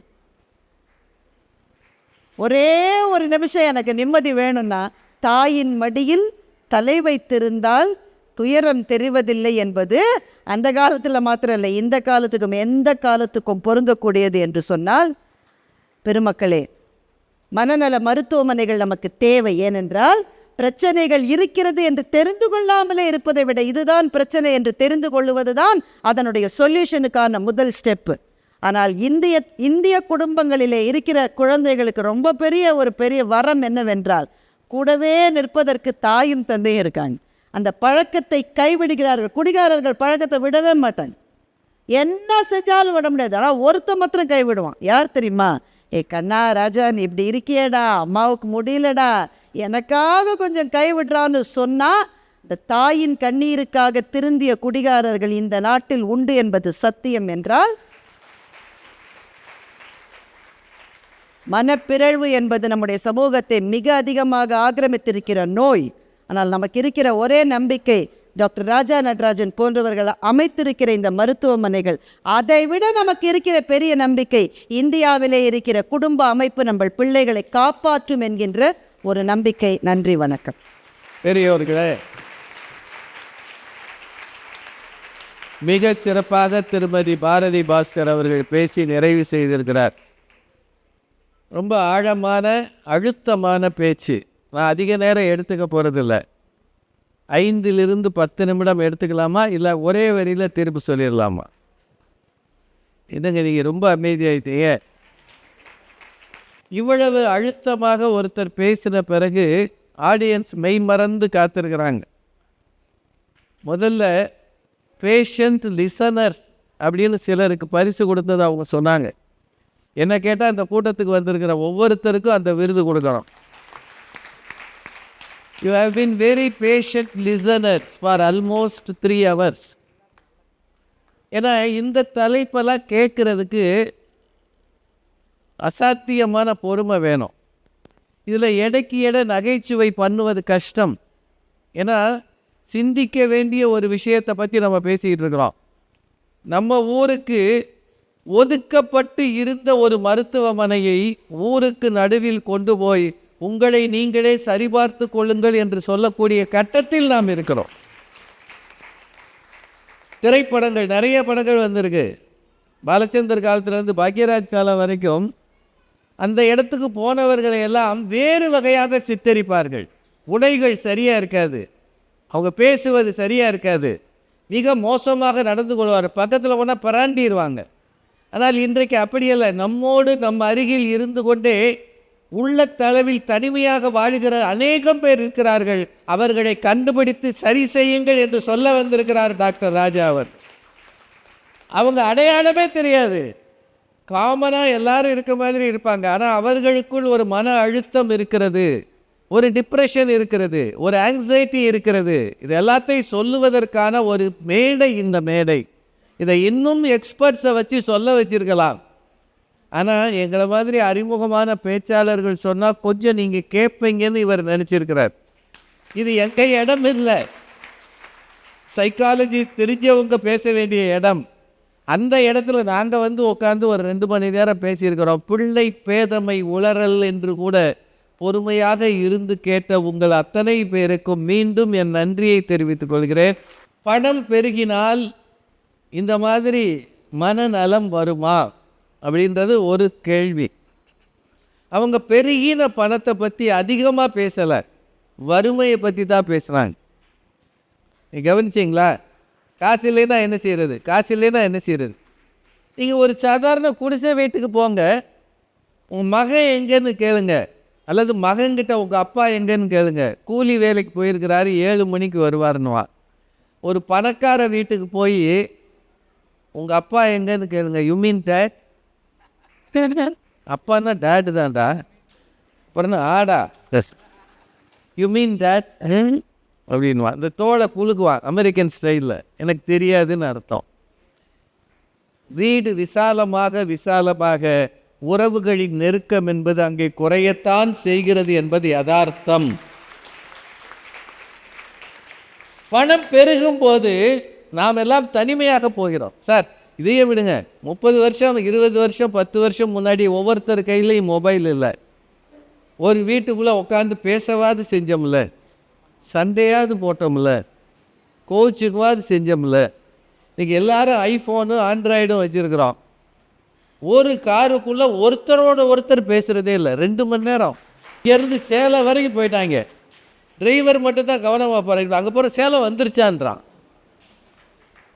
அப்படின்னா மெல்ல பேசுவது குறைந்து வருகிறது. உங்கள் எல்லாருக்கும் ஒரு எச்சரிக்கையாக சொல்கிறேன், கணினி வந்த பிறகு எழுதுவது குறைந்து இருக்கிறது. 50களில் 60களில் நீங்கள் 1950 60களில் பார்த்த கையெழுத்து இப்போது இல்லை. எழுத்து வன்மை, அந்த ஸ்டைல் இல்லை. கையெழுத்து போடுறது தவிர எதுக்கு நம்ம கையை பயன்படுத்துறது இல்லை எழுதுவதற்கு. ஆனால் இப்போது அருகில் இருப்பவரோடு பேசுவதை குறைத்து சேட் பண்ணுறதை பெருக்கி இருக்கிறோம். இன்னும் ஒரு 10-20 வருஷத்தில் பேசும் ஆற்றல் கூட குறையுமோ என்ற அச்சம் நமக்கு வந்திருக்கு. ரொம்ப பயமான விஷயம் இல்லை இது. இந்த சூழலில் தான் இவங்க இந்த தலைப்பை கொடுத்துருக்குறாங்க. பணப்பெருக்கம் எப்போதுமே மனிதனை பொறாமைப்பட வைக்கும். மற்றவன் பூரா பொறாமைப்படுவான். ரொம்ப பணக்கார வீட்டுக்கு உறவுகள் குறைந்து தான் வரும். வறுமையை பற்றி அவங்க சொன்னாங்க. ஒரு சின்ன சிறுகதையை மட்டும் சொல்லிடுறேன். புதுமை பித்தன் என்கிற எழுத்தாளர் எழுதிய ஒரு கதை. இது எஸ் ராமகிருஷ்ணன் ரொம்ப நல்லா மேடையில் சொல்ல நான் கேட்டிருக்கிறேன். எழுத்தாளர் எஸ் ராமகிருஷ்ணன். சம்பளம் அன்று போடப்படவில்லை அப்படின்னு அந்த கதை தொடங்குகிறது. சம்பளம் நல்ல சம்பளம் போடலை. மனைவி காத்திருக்கிறா, கணவன் வர்றா வெறுங்கையோட. சாப்பாட்டுக்கு என்ன செய்வது என்கிற சூழல். இப்போ அந்த மனைவி சொல்கிறா, பக்கத்தில் நம்ம நண்பர் வீட்டில் கொலு இருக்குது, கூப்பிட்ருக்காங்க, அங்கே போனால் அப்படின்றா. இவன் சொல்கிறா, ஒன்றுமே வாங்காமல் நம்ம எப்படி போகிறது? கொலு இருக்கிற வீட்டுக்கு நம்ம சின்னதாக ஒரு கிஃப்டாவது ஒரு சாப்பாட்டு ஐட்டமாவது அந்த பிள்ளைகளுக்கு வாங்கிட்டு போகணுமே, ஒன்றுமே இல்லையே. நான் கணவன் சொல்கிறான், பரவாயில்லை ஃப்ரெண்ட்ஸு தானே புரிஞ்சுக்குவாங்க அப்படின்னு 2 பேரும் போகிறாங்க. போனால் அந்த பொண்ணுக்கு கொஞ்சம் பாட தெரியும். அந்த வீட்டில் இருக்கிறவங்க பாட சொல்கிறாங்க. ஒரு பாட்டு பாடுறா. இவன் போனவுடனே சொல்கிறான், டேய் கையில் காசு இல்லைடா, ஒன்றும் வாங்கிட்டு வரல. அவன் நண்பன் பரவாயில்லன்றான். ஒன்றுமே இல்லை. ஆனால் இவளை பாட சொல்கிறாங்க. ஒரு பாட்டு பாடும்போதே இவளுக்கு பசிக்கிறது. ஏன்னா சரியாக சாப்பிடலை அந்த பொண்ணு. இப்போது 2வது பாட்டு பாட சொல்கிறாங்க. இவன் ரொம்ப சோர்வாக இருக்கிறத தெரிஞ்சுக்கிட்டு அந்த வீட்டு பெண், அந்த நண்பனோட மனைவி, அவள் தான் கொலு வச்சிருக்கிறவ, அவள் சொல்கிறா, பாட்டு போதும் வாங்க சாப்பிடலாம்ன்றா. எல்லோரும் வரிசையில் உட்காடுறாங்க. இவன் முதலாக சாப்பிடணும் கணவன் பக்கத்துலேருந்து இவன் நினைக்கிறா. ஆனால் அந்த பொண்ணு சொல்கிறா, பரிமாற ஆள் இல்லை, நீயும் சேர்ந்து பரிமாறுன்றா. பசியோடு இவன் பரிமாறுறா. அவள் சாதம் போடுறா, பருப்பு போடுறா. இவ கையில் நெய் கரண்டியை கொடுத்து, நெய் கிண்ணத்தை கொடுத்து, நீ ஆளுக்கு கொஞ்சம் நெய் விடுன்றா. இப்போது இந்த ஏழை வீட்டு பெண் நெய் விட போகிறா. கணவன் பக்கத்தில் இருக்கான், வரிசையாக நெய் விட்டுக்கிட்டே வர்றா. கணவனுக்கு பக்கத்தில் இன்னொரு ஃப்ரெண்டு இருக்கான். அவன் வாயை வச்சுக்கிட்டு சும்மா இருந்திருக்கலாம். அவன் சொல்கிறான், ஊரா வீட்டு நெய்யே அப்படின்னு சொல்லுவாங்கடா, டேய் இன்னைக்கு உனக்கு அப்படி வாட்சி இருக்குன்றான். இப்போ இவளுக்கு சுருக்குன்னு குத்துது. ஏன்னா யாரோ வீட்டு நெய் பொண்டாட்டி கையில் இருக்குது. அப்போ கணவனுக்கு அவன் என்ன செய்வா? அள்ளி விடுவா. அப்படித்தானங்க? அதைத்தான் அவன் கிண்டலாக சொல்கிறான். இவன் கிட்ட வந்து எல்லாருக்கும் ஒரு கரண்டி விட்டவ கணவனுக்கு மட்டும் ஒரு சொட்டு விடுறா. அது இலையில் 2 சொட்டாக விழுது. விழுந்த 2வது சொட்டு அவள் கண்ணிலிருந்து விழுந்த கண்ணீர் அப்படின்னு புதுமைப்பித்தன் ஒரு கதை எழுதியிருக்கிறார். கேட்கும்போதே மனசு வலிக்குதில்ல. இது வறுமை தருவது. அந்த வீட்டில் எப்படி மகிழ்ச்சி இருக்கும்? தனியாக ஒருத்தன் புலம்புறான்னா பண வறுமையில் தானே. பை நிறைய காசு இருந்தால் தைரியமாக போகிறோம்ல. உடம்பு சரியில்லைன்னா கூட போய் நிற்க முடிகிறது இல்லை. உறவுகளுக்கு முன்னால் வந்து கேட்கிற உறவுகளுக்கு ஏதாவது கொடுக்க முடிகிறது இல்லை. அப்படின்னா பணம் தேவை, அதை நம்ம அங்கீகரிக்கலாம். ஆனால் பணப்பெருக்கம் அதுதான் கேள்விக்குறி. அது மனநலத்தை தருமா? முதல்ல பணப்பெருக்கத்தில் இருப்பவருக்கே மன விரிவு தருமா? அவர்களை மற்றவர்கள் பார்த்து விரும்ப வைக்குமா? ஆனால் இன்றைக்கி நிறைய பணக்காரர்கள் ஏழை எளியவர்களுக்கு உதவி செய்கிறாங்க, அது வேற. மற்றவர்கள் பெரும்பாலும் பணக்காரர்களை பார்த்து தன்னையும் அறியாமல் ஏதோ ஒரு வகையில் பொறாமைப்படுகிறார்கள்.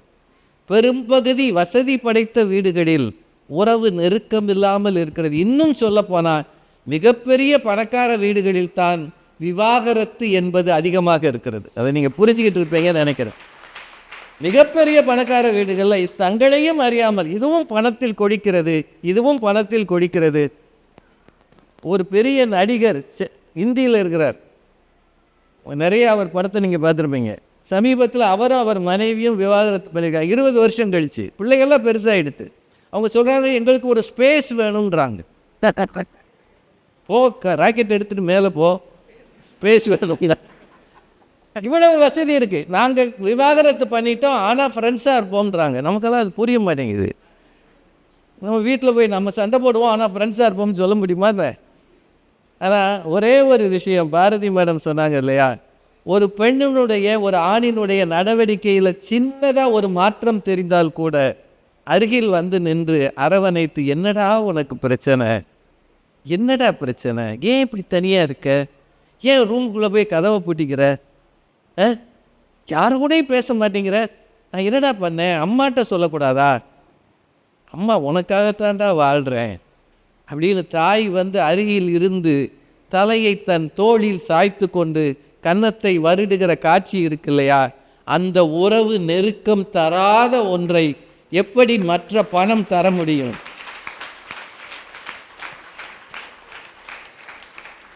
மகாகவி பாரதி பாண்டிச்சேரியில் இருக்கும்போது ஒரு சின்ன பையனை அந்த ஊரில் இருந்திருக்கிறான். அவன் கொஞ்சம் மனப்பிறழ்வு இருக்கக்கூடிய பிள்ளை. பாரதியார் மட்டும் அந்த பிள்ளையோடையே திரிவாராம் சின்ன வயதில். மற்றவங்க எல்லாரும் அந்த பிள்ளையை கேலியும் கிண்டலும் பண்ணுவாங்களாம். நான் மகாகவி பாரதி அந்த பையனை கொஞ்சுவாராம், கூட விளையாடுவாராம், அவன் மாதிரியே பேசுவாராம். அவனை அடிக்கடி கடலுக்கு கூட்டிகிட்டு போய் அந்த அலைகளோடு ஆட வைத்து விளையாட வைப்பாராம். ஆச்சரியகரமாக அந்த பெற்றோர் கூட அதை விரும்பவில்லை.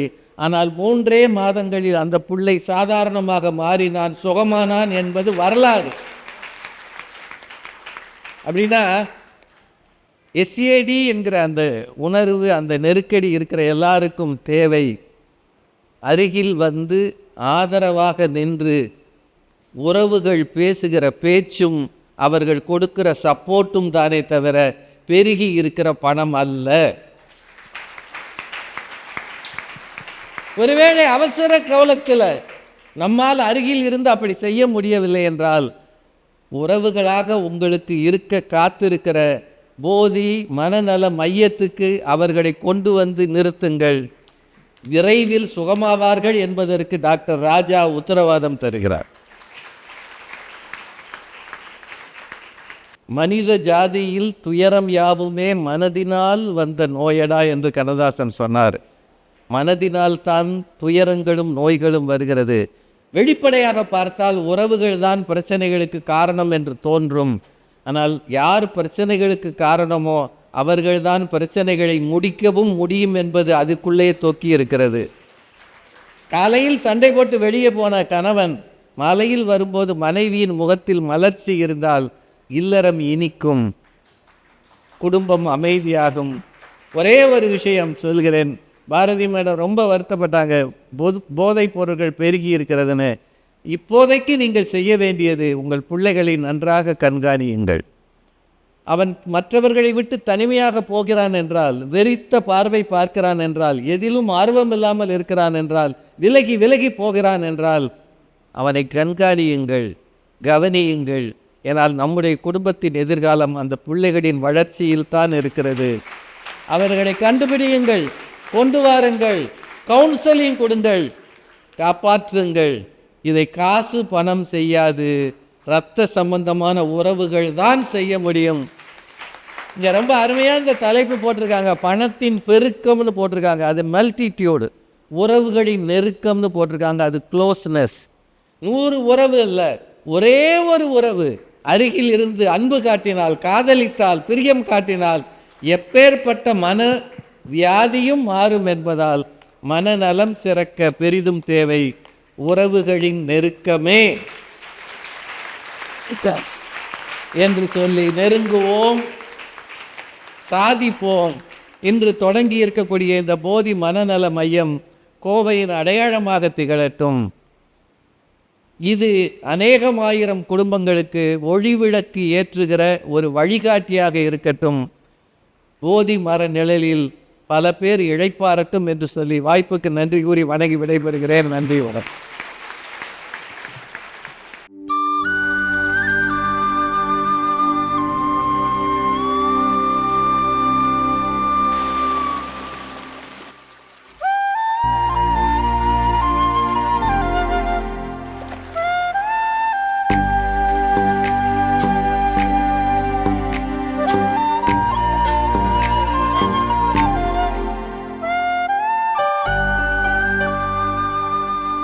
Hudson Card.